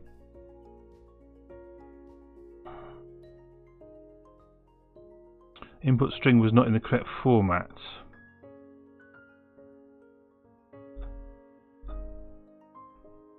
Like that. It is. Okay, so that's the basic format then. So we need to copy this back into our application. Let's do that now. There's tags in use, there's that. Let's copy that in. So, okay, what it's saying is that the query itself has the variable in it, which is an array of, well, a list of IDs. Source Scoot. Source Scoot is raiding with a party of 5. Thank you very much for the raid, Source Scoot. Welcome to everyone. Hope you're not watching an ad at the moment. But if you are with us, thanks for the raid. And here's some hyperspatial ALF. Some hyperspatial hype. Millions and millions of aliens to help defend the code base. And some more aliens been spammed into chat. Thank you very much for the raid, Source Scoot. Good to see you. Hope you had a good stream. Let's have some electric ALF as well, just to play it up. So many ALFs, lots and lots of ALFs, an infinite number of ALFs. More ALFs than you can count. There's only actually one ALF, but he can replicate himself. Let's have some more of that. It's such fun, isn't it? Glad you had a good stream, Source Scoot. So welcome. We're still working on our bot. Fetty1, thank you very much for the follow. That's brilliant. So we're now really kind of closing in, almost 90% of the way to our goal. So thank you so much for the follow. If anyone isn't to follow at the moment, and yes, thanks for the nice effects there, Source Scoot. So these are shaders which are created for us by FuelSnable.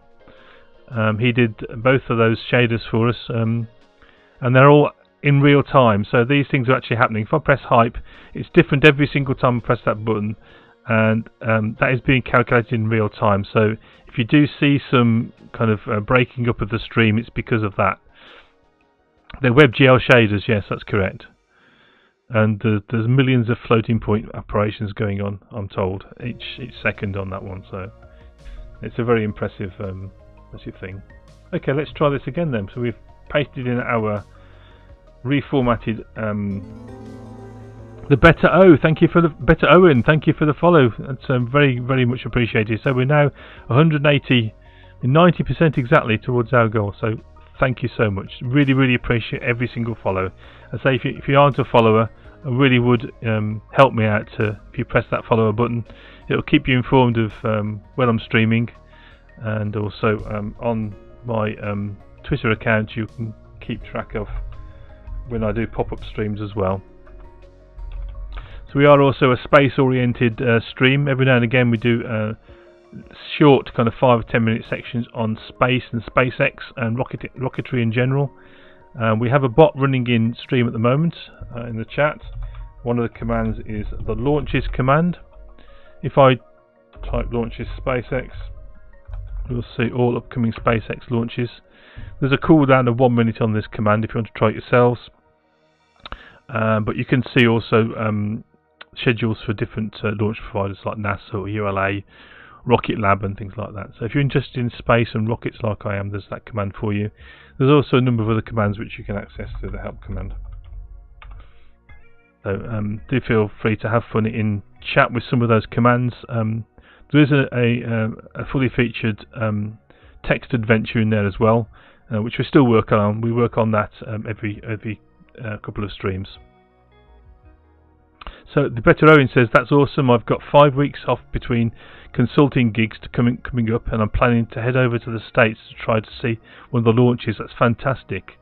Fingers crossed for a Falcon. Well, I really would envy you if you manage to see a Falcon Heavy launch. So there is one coming up. It should be for the Air Force, and if you do manage to see that, it will be earth-shattering. Literally, I'm told that the ground shakes.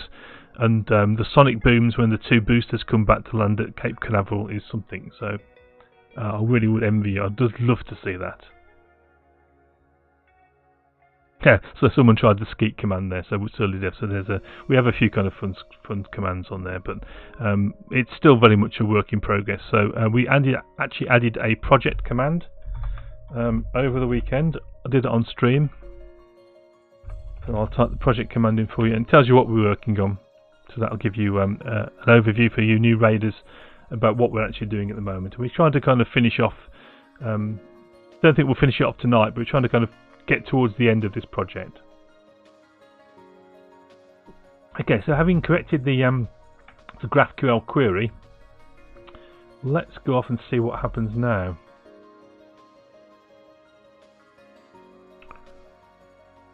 Okay. Bring up our bot emulator. We'll restart the conversation, and we're working on option 3, which is discover live coding streams covering things I'm interested in. We hit that button. We get a nice adaptive card which gives us a selection of subjects we want to look at. So let's try C#, English and .NET Core, and hit submit, and we should hit our breakpoint, which we do over here, and our response is this time we do have some channels.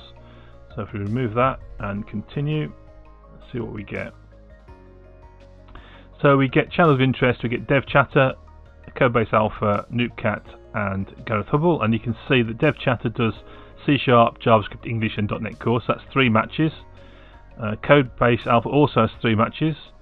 Noopcat has the 1 match with English, and so does Gareth Hubble.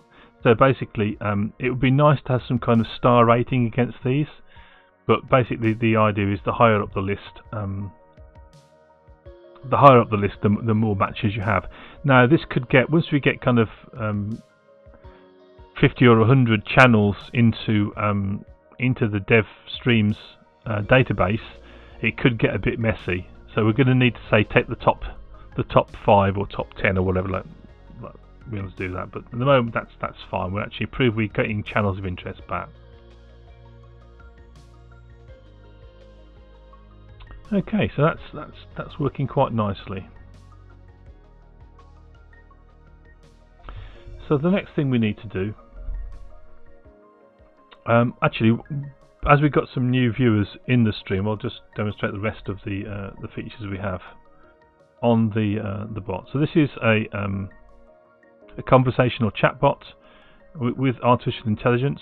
It's based upon the Microsoft Botnet Framework version 4.4, and it enables us to ask these basic 4 questions, but we are also able to type in. We don't have to use the menus, we can type things in. So we might want to, at the moment you can see our time zone is a dash, so we can set our time zone.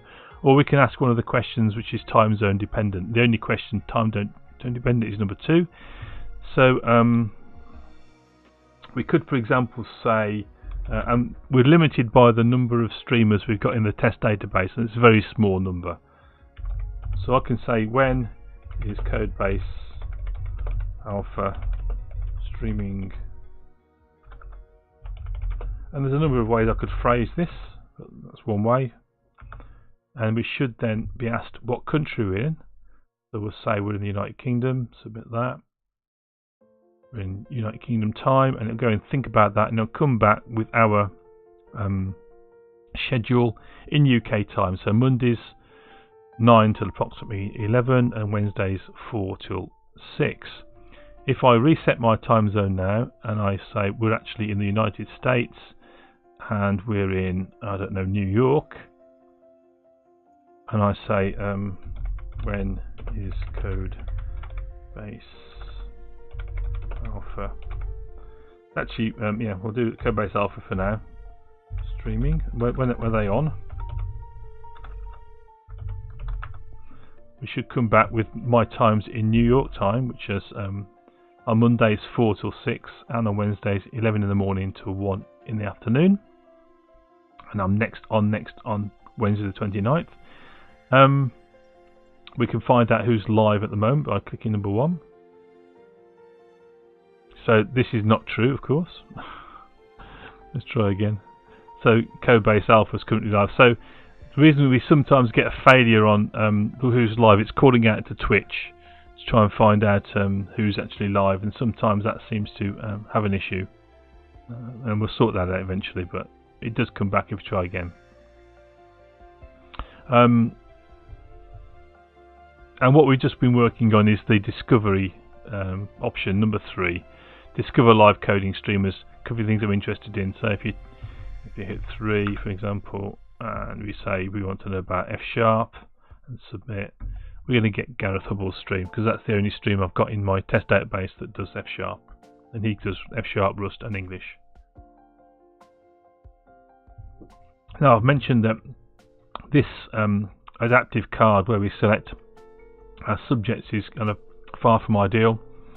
What we really want to look at it to look like is something along the lines of, if we go to GitHub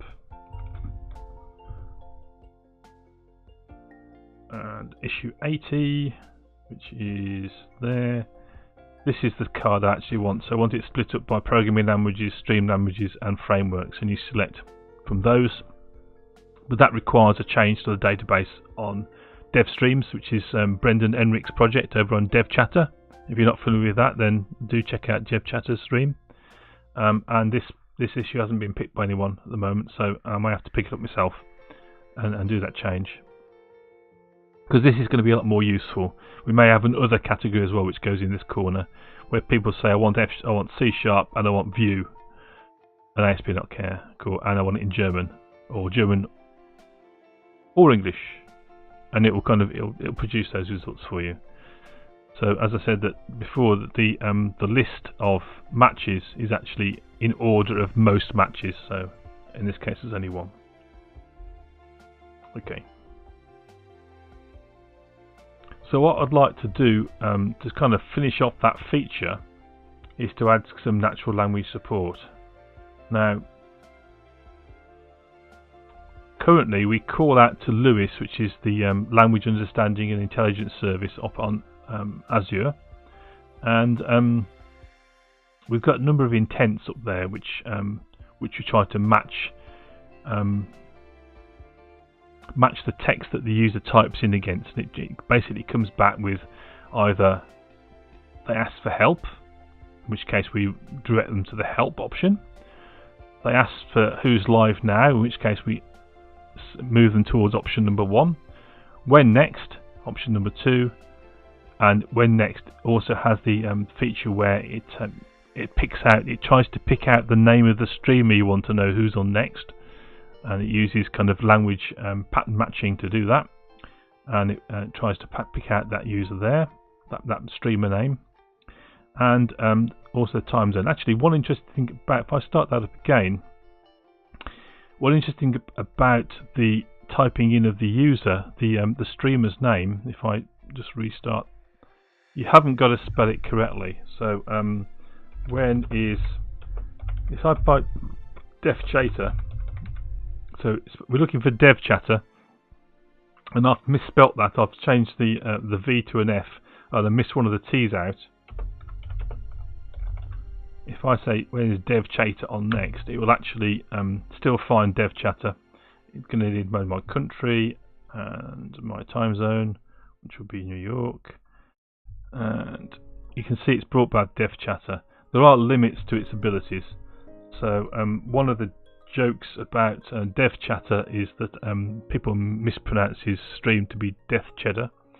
So let's see how far we can push it. So when is death chatter on next? Let's see if that'll match anything.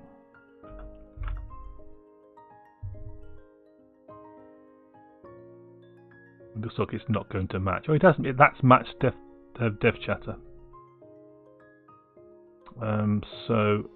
Did it match? No, it didn't. It didn't match anything. When is dev cheddar on next? So DVE cheddar did match dev chatter. So you can see it's got some kind of degree where you haven't got, because it's a human typing, it hasn't got a match exactly. For example, also with the number of words you put in, when is code base alpha streaming next? So it'll find code base alpha there. Okay. It's interesting. It came. I think it's, yeah. There was a bit of delay there. It came up with two menus. I have to watch it. I have to kind of keep testing it with this, because sometimes it does behave a bit oddly. And there we've eliminated most of the weird behaviour where it processes things twice. It does seem to come back every now and again. So that's kind of part of the kind of features of the bot, is that you don't have to match things exactly. Now the functionality we have here, apart from option 3, option 1, 2 and 4 we've already done as an Alexa skill. So if you go back a couple of, probably a month on YouTube, you should see 7 or 8 episodes where we build an Alexa skill from scratch, and it is the same kind of thing. So this is using the voice interface of your Echo device, and you can ask when is dev chatter on next, when is no upcat on next, who's live now, and things like that. And we're going to be putting this bot and the Alexa skill live as soon as we get the dev streams database live and people start putting their information to it.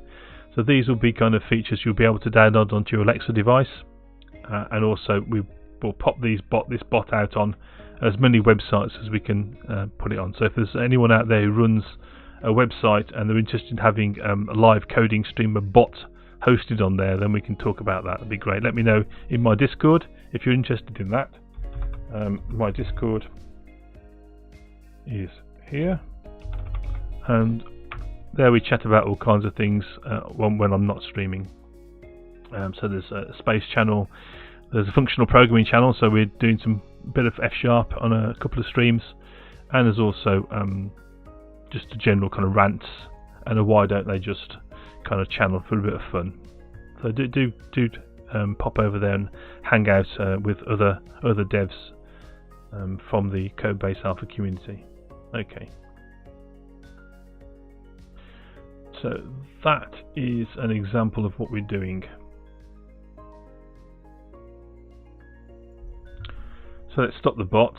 What we're going to want to do is to have some kind of natural language recognition. It's going to be more difficult to come up with a wide range of utterances which are going to match the discover intent, but we're going to give it a go. So we're going to add another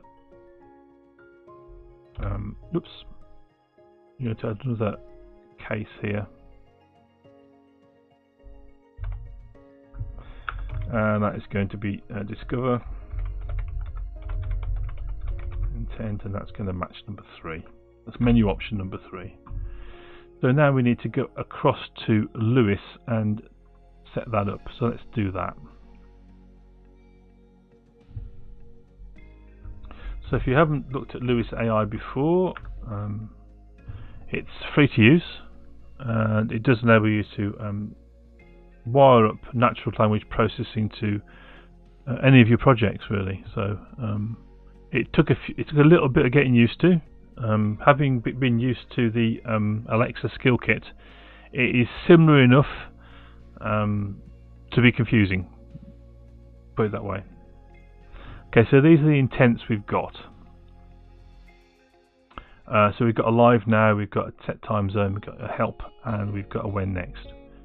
So some of these have utterances and some don't. So the live now has labelled utterances. So for example, if we type in who's live, who's streaming, who apostrophe s is live, on there now, blah blah blah, we should match with the live now intent. What we need to do is create some utterances which are going to match with discovery. The difference we have here is that on the when next intent we don't have any labelled utterances. Instead, what we've got is an entity, which is the streamer name entity, and it's a type pattern any, and we have some patterns, and these are very similar to utterances, except they have this kind of highlighted block of streamer name. And what this basically does, it uses the words either side of streamer name to try and kind of box in whatever you say or type in between those kind of key words is going to be interpreted as the name of a stream. And that's why we've got quite a few pages worth of these patterns. And we try to basically use as many different variations on a theme as we can. It's very difficult. This probably could do with someone spending an awful lot of time doing some research and maybe running beta tests on the bot to find out what people type in and find out when it doesn't match and it should have matched, and then to retrain the model so that it will match. But we'll just create a new intent now, and this is the discover intent. I think that's what I called it. Let's just check. I called it discover intent. Discover intent I did, and that name's got to match. Okay, so it's now going to ask us for some sample utterances. Now, because we're not using what's called an entity, we're not using a thank you, Michael Jolly.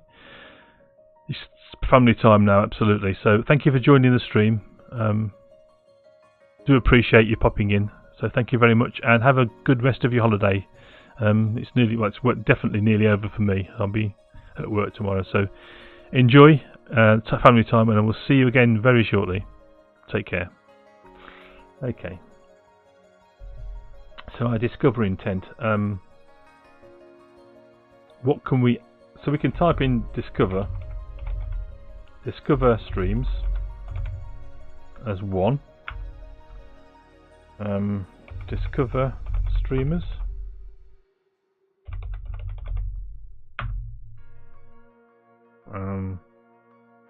Find streams.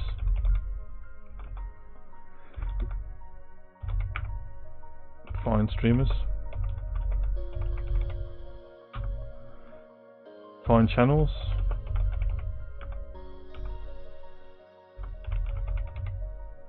Spell it correctly. Discover channels. See, I'm not sure. This is why it's a difficult one. This to find out, what people would actually type, and this is where you need to do the big beta test. Get loads of users who try to access these features using natural language, and then see what it misses, and because you get all that information from this portal, and then try and do your train your model to get those matches, and that way you're building up your machine learning. So these phrases are only examples. The machine learning algorithms, as they kind of work over time, will try and find matches if they think that it's close enough. Discover channels. What else could we have?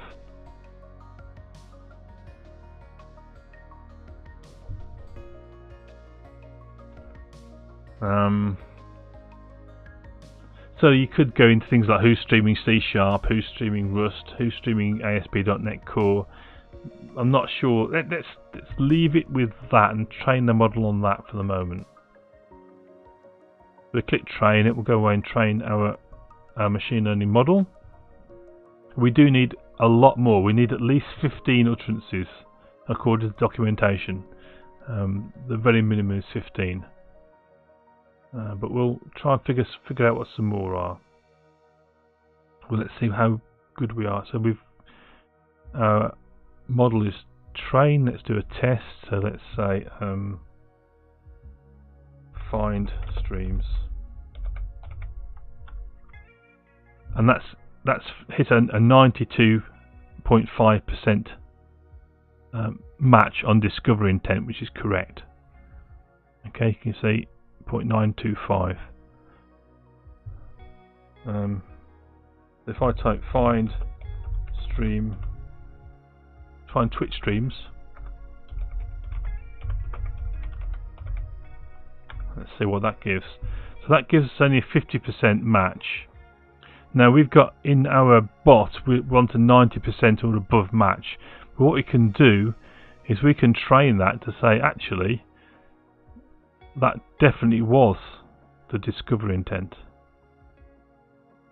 And we'll train that again.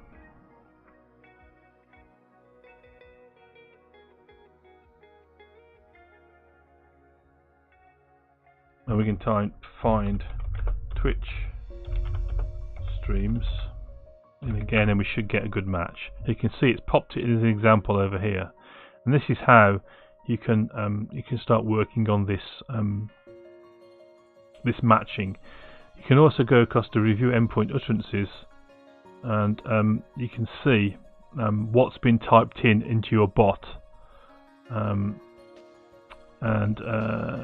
If I just close this off a bit, you can say whether it got the intent right or not. So we've got some kind of joke input, which our bot will handle. Our bot's got a personality, which is supposedly witty personality. I can show you that at some point as well. Just before we enter the end of the stream, I can show you the personality, where if we put irreverent or kind of pointless questions in, it will answer them in a kind of witty response. So we do some more testing. Find Twitch channels. It's always interesting to see how close it gets, and this is an 83% match. You see, the model is kind of the machine learning model is working. It's getting closer, but that's not. We need to kind of reinforce these matches. So yes, that was absolutely right.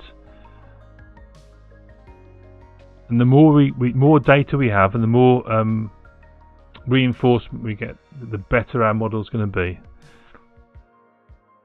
Sully Dev asked who let the dogs out. Yes, there you got it. It actually answered that question quite nicely by Bahaman. Yeah. So you can see the bot is quite clever. It doesn't always get things right. You can see also that when it got that response from your query there about who let the dogs out, it's come back with the proper attributions as well, and the licensing, which is important when we're running this bot, and it does attribute things correctly. But yeah, have fun with. It says a cooldown of a minute on a lot of my commands, so you won't be able to try it out again for another minute, but do have fun in chat with that. So what else can we say?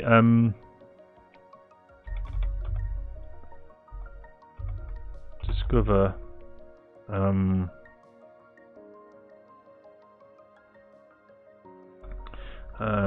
find streamers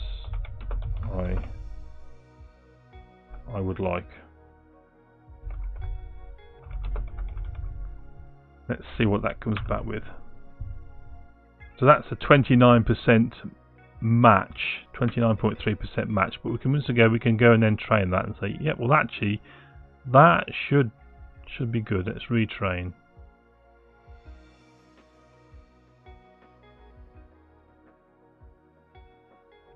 once it's trained, and it says we save, we will type find Twitch streams I would like,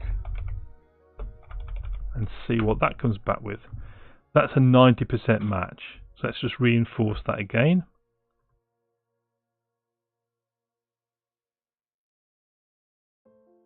So the more time you spend doing this, the better it's going to be. But that's probably enough. Let's publish that to production. So it's now going to build that. It's published it. Let's run our bot up. Oops, we got a build error. So, okay, I missed a semicolon off the break there. Look. There we go. Okay, I'll just shut this down so you don't get too much white. The white's quite blinding. I'm really looking forward to dark theme all the things. Okay, so now we can type in here find streams, streamers, and we should get our adaptive card up, and we'll type in I don't know JavaScript and .NET Core. Hit submit, and we get Dev Chatter as the best match, who does JavaScript and .NET Core, and then Codebase Alpha does English and .NET Core. So I feel like we should highlight where we've got matches on that list.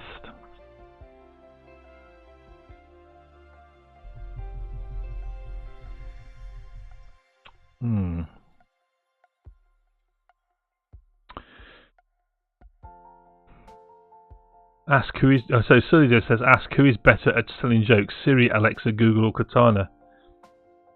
It's come back. It says Cortana is the most versatile joke teller of the bunch. Unlike Siri, she comes equipped with dozens of different gags on hand. So there you go. It really does. It really does answer your questions. Who would win in a fight, John Skeet or Chuck Norris? In the movie, Bruce Lee and Chuck Norris did fight. So it doesn't always get it quite right, as you can see, but I think it's good enough to be amusing and quite surprisingly accurate in interpreting your questions. I think we did some tests with it, but with the airspeed velocity of swallows, and it did mention that a 15-ounce swallow can't carry a 1 pound coconut. So it does know its Monty Python references. So what can we do in terms of highlighting the matches? Discovery dialog.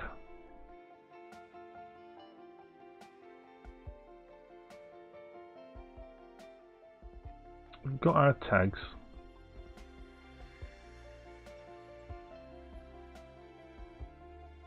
The channel list card is taking in channels and channels of interest and a title.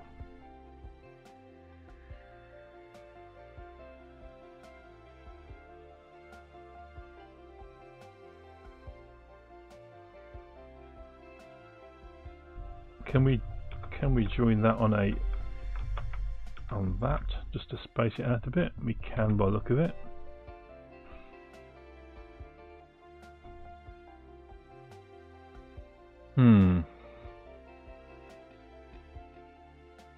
Let's just have a look what that looks like. I was wondering if we can maybe make the matches bold.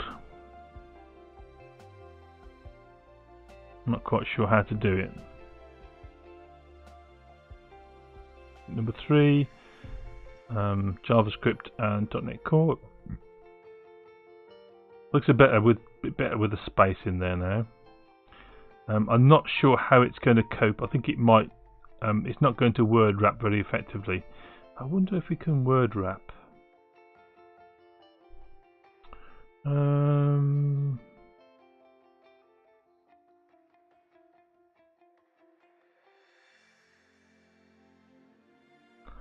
Let's go over to adaptive cards. and a designer. So this is interesting, this text block.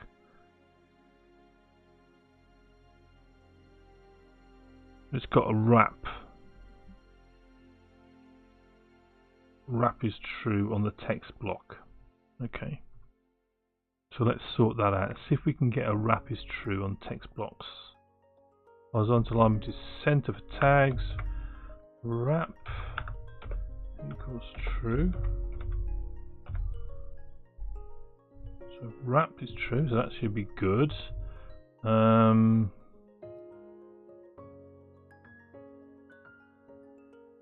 There's probably other cards that benefit from that actually. There is the no, what's the channel data card, is it?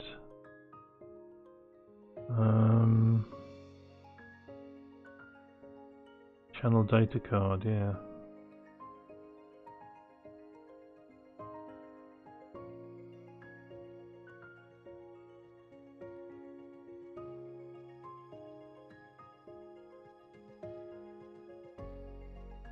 So we want to wrap that, I think, the next. That is true. That's useful to do. That should be alright. Schedule. Okay. The channel list. So we've got our tags as a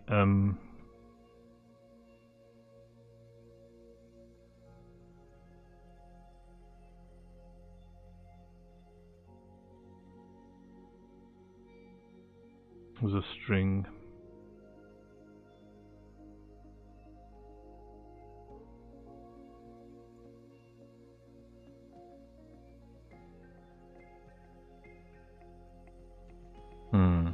What's the best way of doing that?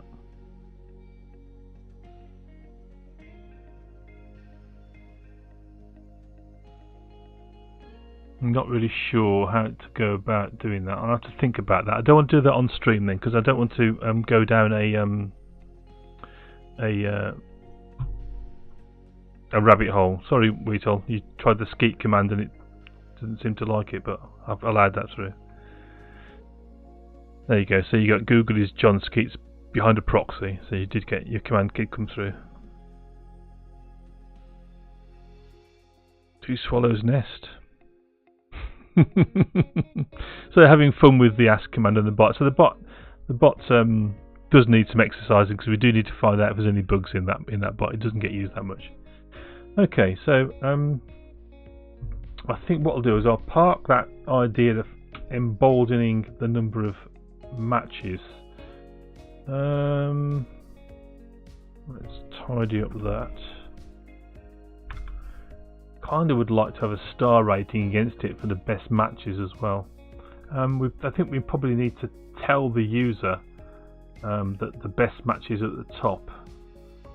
So we've got that. Let's add another.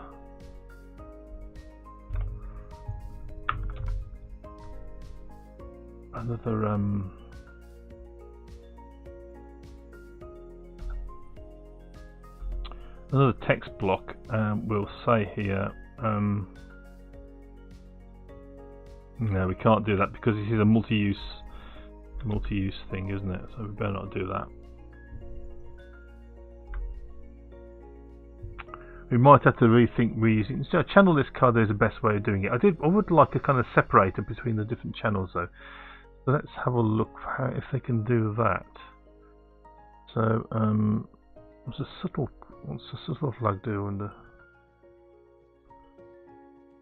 Doesn't seem to do an awful lot. Show separator.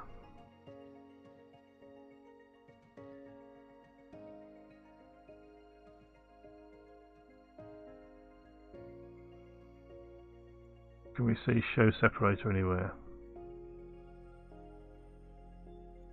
The wrap became true, but show separator doesn't seem to be changing the JSON. Let's grab JSON again. Go off to the classic visualizer. Paste that in.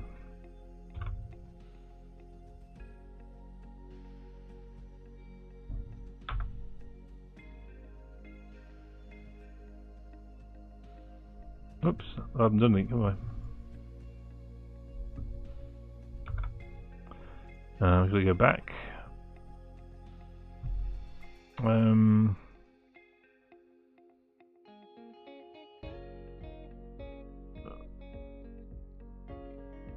Fact set. Fact set, that's interesting. So show separator and show separator there. Are they actually having any effect?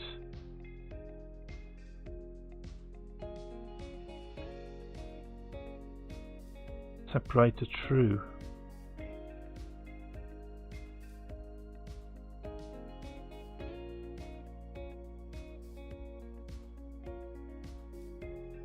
Separator true. Let's see if we've got anything like that on our programmatic side.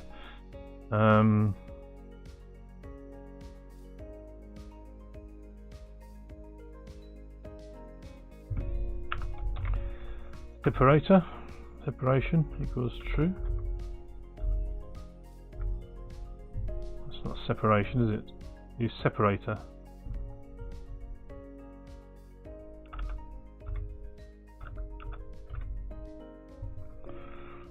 So does that mean we're going to get separator after the end of the tags? Let's give it a go and find out.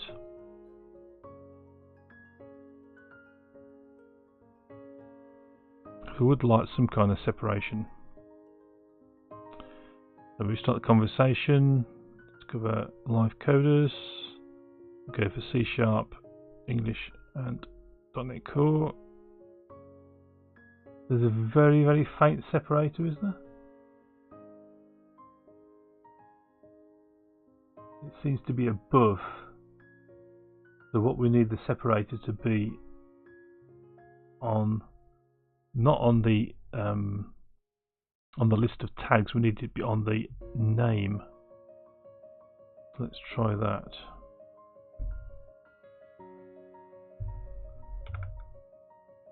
Dear me.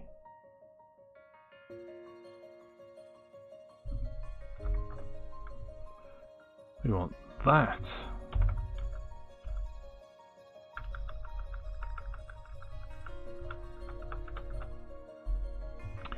So on the name, which is the top one, we'll put separators true. Try again.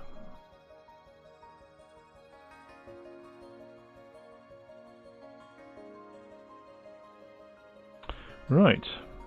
Restart the conversation. Hit 3.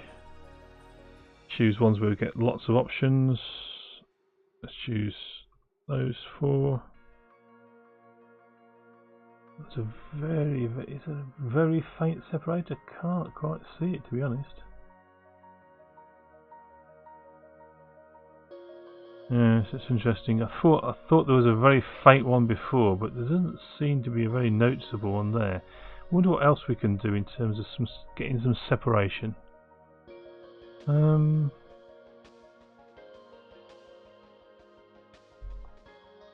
Image.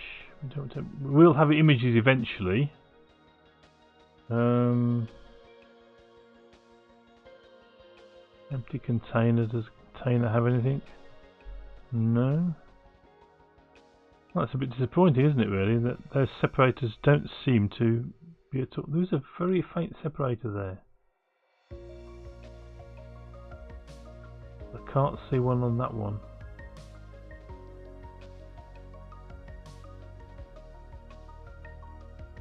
Yeah, I think that's about all we're going to get, really. We've set the flag, but I don't believe it's doing an awful lot on the text. And this is interesting, a fact set. So what's a fact? So this is a list of facts.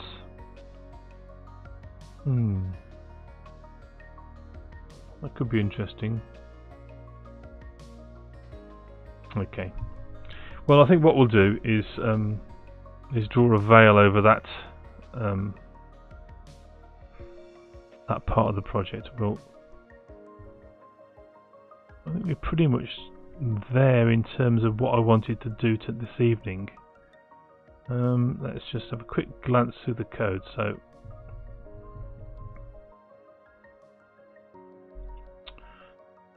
right, there's some help text we could do with sorting out. So let's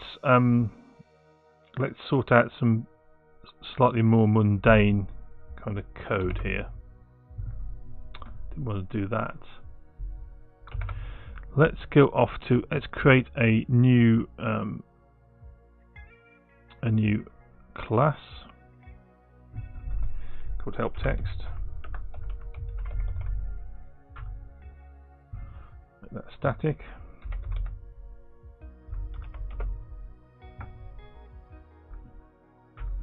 So we can say public static welcome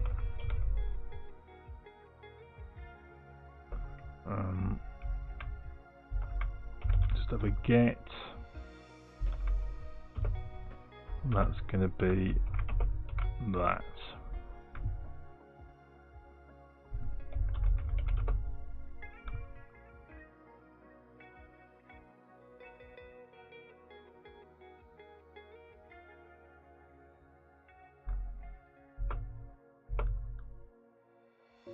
What's wrong with that?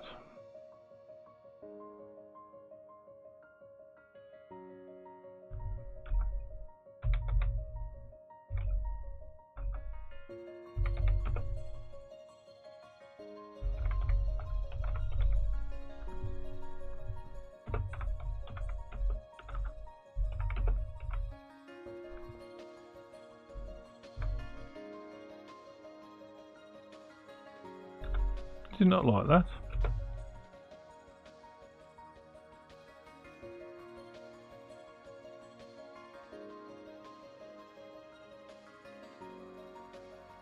Block bodies and expression bodies cannot both be provided. I didn't think I was. That's interesting.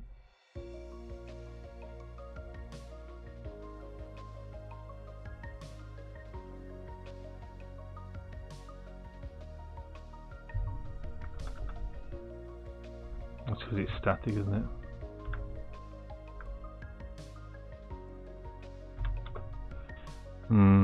Let's not bother with it. Let's just make it public.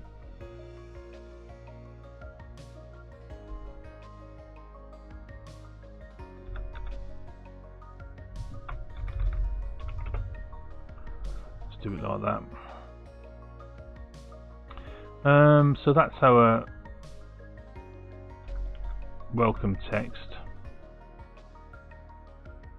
So go over to chatbot and we can replace this with help text. Welcome.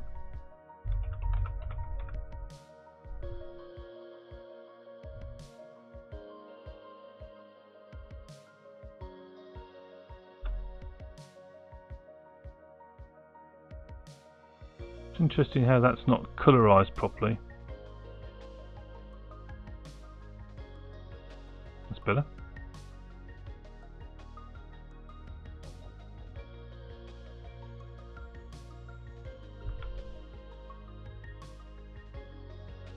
Okay, then we've got some help down here. Here's some help.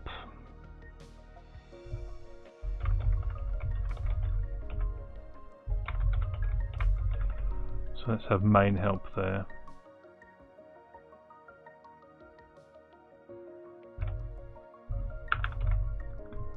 So really we're just kind of trying to get to the end of this project really there.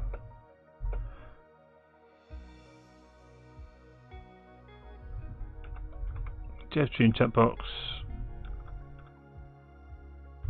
can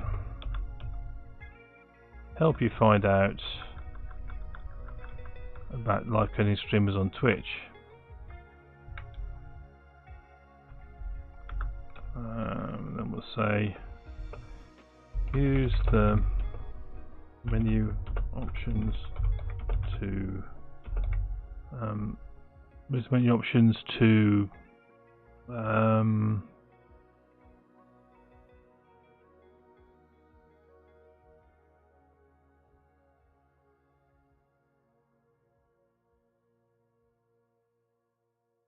Your options are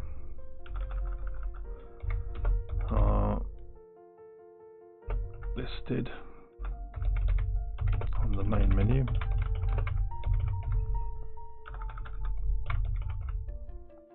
So click a button or type in what you want to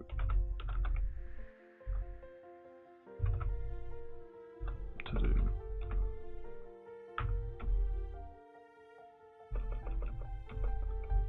Chat box bot will try to interpret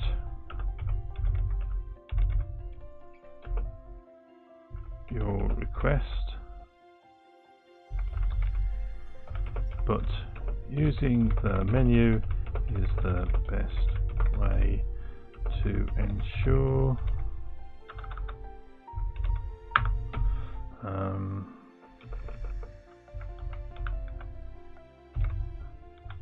sure that I understand what you want to know. So let's just make this like a person typing so I can help you. Your options are listed on, so click a button and type on it. I will try to interpret your request.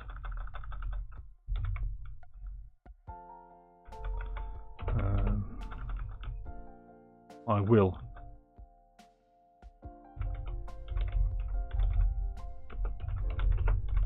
Your request.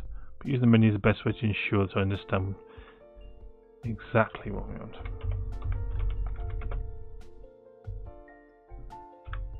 It's not really kind of.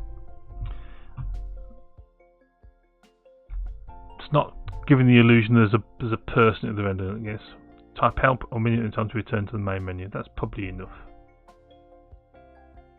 Okay, so that's the help that appears there. So there's other places where help appears. So let's just run through it and I'll show you. What coding language are you using Codebase Help? This is C#. So belligerent potato. What a fantastic handle.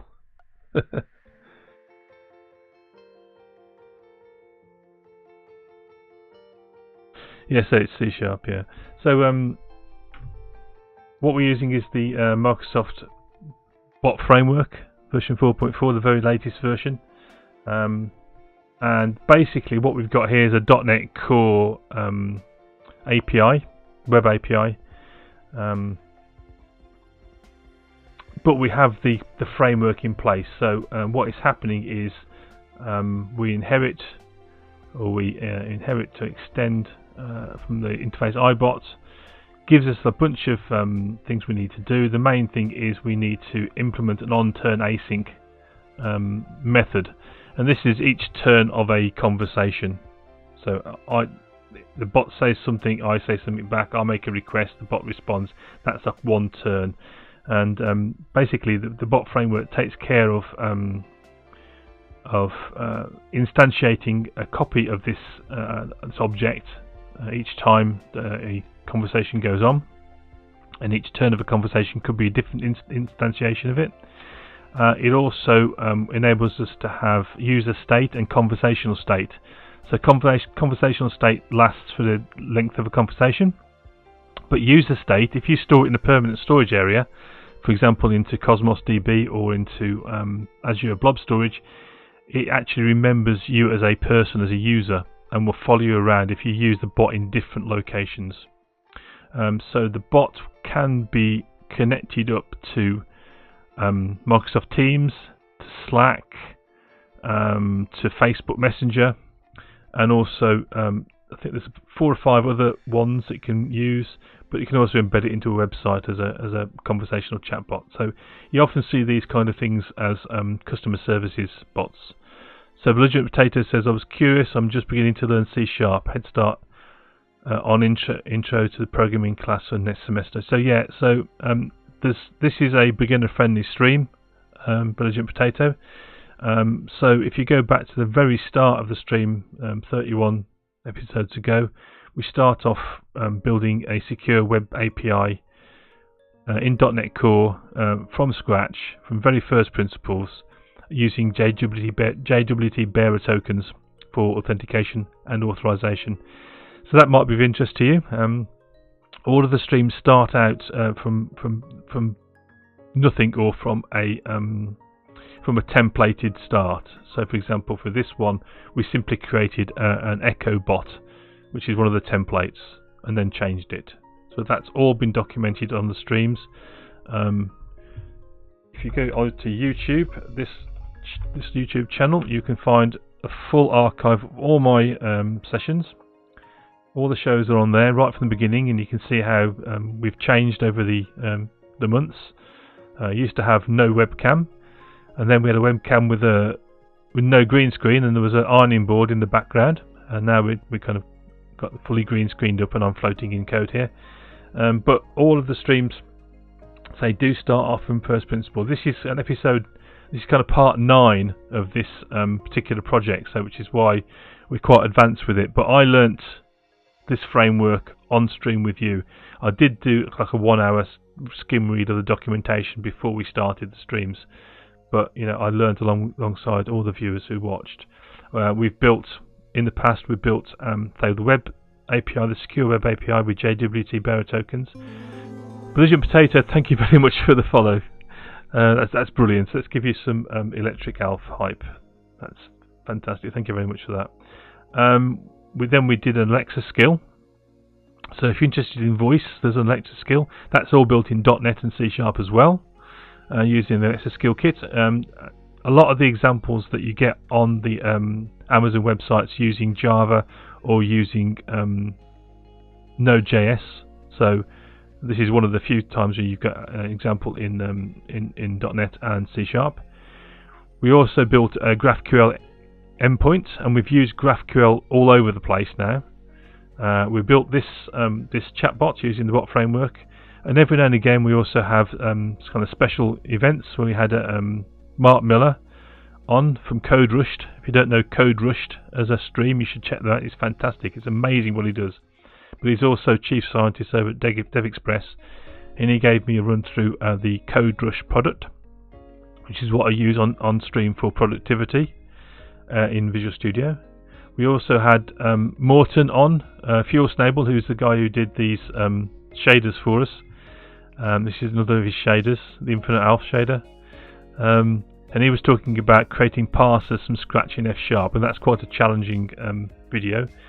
That's up on YouTube at the moment, and we'll be having Morten back on stream hopefully next Monday to finish that segment off. So we didn't quite complete our F# parser, or parser combinator, should I say, and we're going to finish that stream off, and he's going to come back on and get us to a state where we can understand exactly how to use F# to build complex parsers, and then introduce the Parsec framework. And we also work on our bot, our AlphaBot on stream. So AlphaBot's currently in chat. If I type help, you get the commands available on AlphaBot. Sometimes we work on asking commands, as we did yesterday. We did the project command. So if I type in project, it will tell you what we're working on today. But also there's a quite a full-featured classic text adventure in the bot as well. And occasionally we'll work on that to add more rooms, add more features, more items for players to pick up, and to interact with in the Colossal Cave adventure, which is an adventure that goes back to 1975. So it's very, very old school. We go north and look and kill dragon and that kind of commands. But it's quite interesting to build that kind of thing from scratch with C#. All of my code is up on GitHub, and what we've done today will go on to GitHub as well. Devilish Angel, thank you very much for the follow. Wonderful. So we're really kind of powering towards over 90% now towards our target. So thank you very much, Devilish. Here's our GitHub link. So if you want to see any of the code, it's all up there under MIT licenses. Do feel free to fork it and to submit PRs if you've got ideas. Do feel free to clone the code. Do feel free to copy the code to use it as you see fit. It's all there in the public domain, and the idea is that if you find anything useful there, you're welcome to use it. There's no attribution required, but do let me know if you do use it, so I can keep track of what you're doing and give you any help. My Discord, have I given my Discord recently? No, I probably haven't. My Discord is here. Do click on that link, you'll get an invite to Discord, and do feel free to ask any questions. If I can't answer them, or any of the regulars in the Discord can't answer them, then I know people who can transfer the questions to in other Discords who will definitely be able to help. So I work mainly in the back-end development side, so I use C# and .NET for back-end development. I've got people in my team. Alex Munoz, thank you very much for the follow. I've got people in my team who are also front-end developers, so I can kind of tap them up for answers if you've got questions on that. I'm not a JavaScript developer, so I'm not the person to ask about JavaScript, but we have got people in the Discord, as I say, who do know all these different technologies, and also I can point you to other Discords. So if you are working in college or thinking of doing a computer science degree or a software engineering degree, do feel free to chat to me about that. If you're in employment and you want to know how to move your career forward, feel free to ask those kind of questions as well. If you're a software manager and you're facing difficult situations at work in terms of your team or what you're being asked to do, also chat to me about that. You needn't reveal any details about the company you work for or the exact details of the difficulty, but I've got lots of experience in kind of software management, dealing with teams, dealing with difficult conversations. So once again, if you are in that kind of situation, you don't know what to do and you haven't got anyone to talk to, do feel free to kind of pop into Discord. We can do some private conversations in there as well. It doesn't have to be public. The Better Owen, just to say, I'm loving the whole thing. Mainly the Linux backend engineer, AWS solutions architect, but it's really great to see more of this side of things. So thank you very much, Better Owen. Yeah, so I'll be interested if you feel like streaming and you want to stream some Linux and AWS stuff, that'd be really interesting for me to watch that as well. So Belgian Potato, so you're going for computer information systems right now. You have plans on going back for IT and minor in cybersecurity. Now, cybersecurity is a good thing to get into. Very interesting stuff as well. As long as you don't get too stuck in kind of just doing penetration testing. Daredevil Ops, thank you for the follow. That's wonderful. Thank you so much. Let's have some more hype. Here's some Electric Elf to celebrate those follows. So thank you so much. This is a shader that a friend of the stream, Fuel Snable, created for us, and we've got another. I'll do a hyperspace hype as well. So this is always fun because it's always different every time I press that button on the Stream Deck. There's billions or millions and millions of floating point calculations going on there, which is why the stream quality can suffer while that's playing. But that's a WebGL shader. So it's amazing what you can actually do, isn't it? Okay, I think we're ready to push this code up to GitHub. So let's do a commit. So this is episode 31. So we added, what did we do? We added a channel list adaptive card and a tag select adaptive card. We updated our channel data card with the wrapping. We created a new dialog called Discovery Dialog. We updated our chatbot main class, and we updated the channel graph client, which is our GraphQL client, and also the interface it's based on. That looks okay. It's what we did. Let's commit that. Let's sync that up to GitHub. So that will be on GitHub in moments. So as I do, feel free to go over there.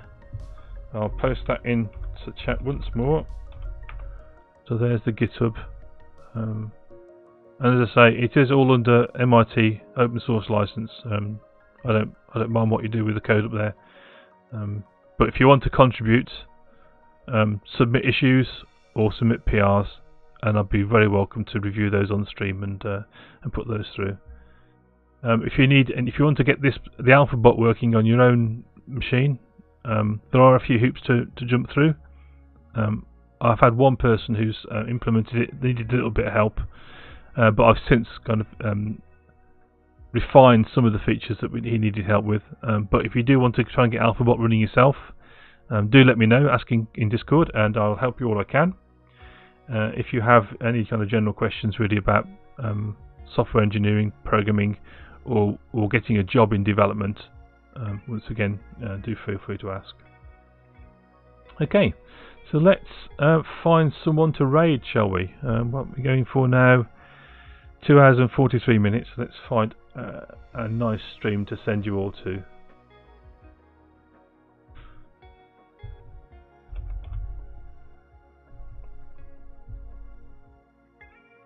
Okay, has anyone's got any preferences where they'd like to be transferred to on the raid? Then do let me know. Looks like I haven't got anyone particularly here in my list of people who are broadcasting at the moment.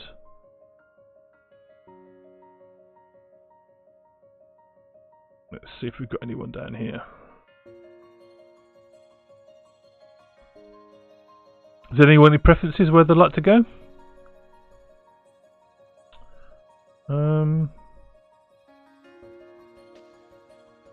Who have we got down here? Lana Lux. Should we raid Lana Lux to do some game development? Yeah, we'll raid Lana Lux. I think that's a good idea. She's a fellow member of the Live Coders team. Codebase Alpha is part of Live Coders. So this is the coding team that's been set up by C# Fritz, or Jeff Fritz, you may know him. And there's about 48, 50 of us in the team at the moment. And this is a bunch of streamers who just do live coding, or sometimes they do hardware stuff like working with Raspberry Pis or IoT stuff, building keyboards. There's a fantastic stream on the weekends by a guy called Robert Tables, who does a hardware Saturday, and he builds keyboards. He's building I think he built an oscilloscope in the last stream, which is quite amazing. And there's also some people who do partly do programming and also do kind of creative stuff as well. So there's a whole wide range of things to interest you in the Live Coders team. So do check that out on Twitch. There's a link on my Twitch page to Live Coders, and there's also a complete list of all the streamers on there. So head out there and follow those. If you're not following me at the moment, I would really urge you to hit that follow button to get notifications when I stream. Normally I stream this time from 9 o'clock basically in the evening UK time on a Monday, and then I have an early show 4 PM UK time, which is quite early in the States, 4 PM UK time on a Wednesday. But I'm starting to do some random kind of pop-up streams as well. So we had a Thursday stream last week and also a Sunday stream. So I was streaming yesterday when we added the project command onto the AlphaBot. Actually, while we were, I thought we needed a project command. People are using projects, trying to find out what I'm doing, and I've seen the project command in a number of the streams. We haven't got one. Let's add it. And so I decided just to stream adding it. So it kind of gives a bit of interest into if you want to work on AlphaBot, or you want to implement AlphaBot yourself on your own stream or your own machine, just to play around with Twitch bots. Then gives you an example of how to do that. And in fact, the AlphaBot is not only I'll just show you. It's not only a Twitch bot.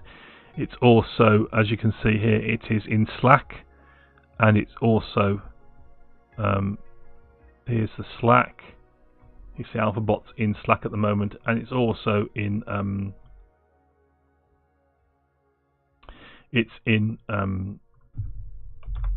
Discord. So if I type launches, for example, you'll see it works in all three locations.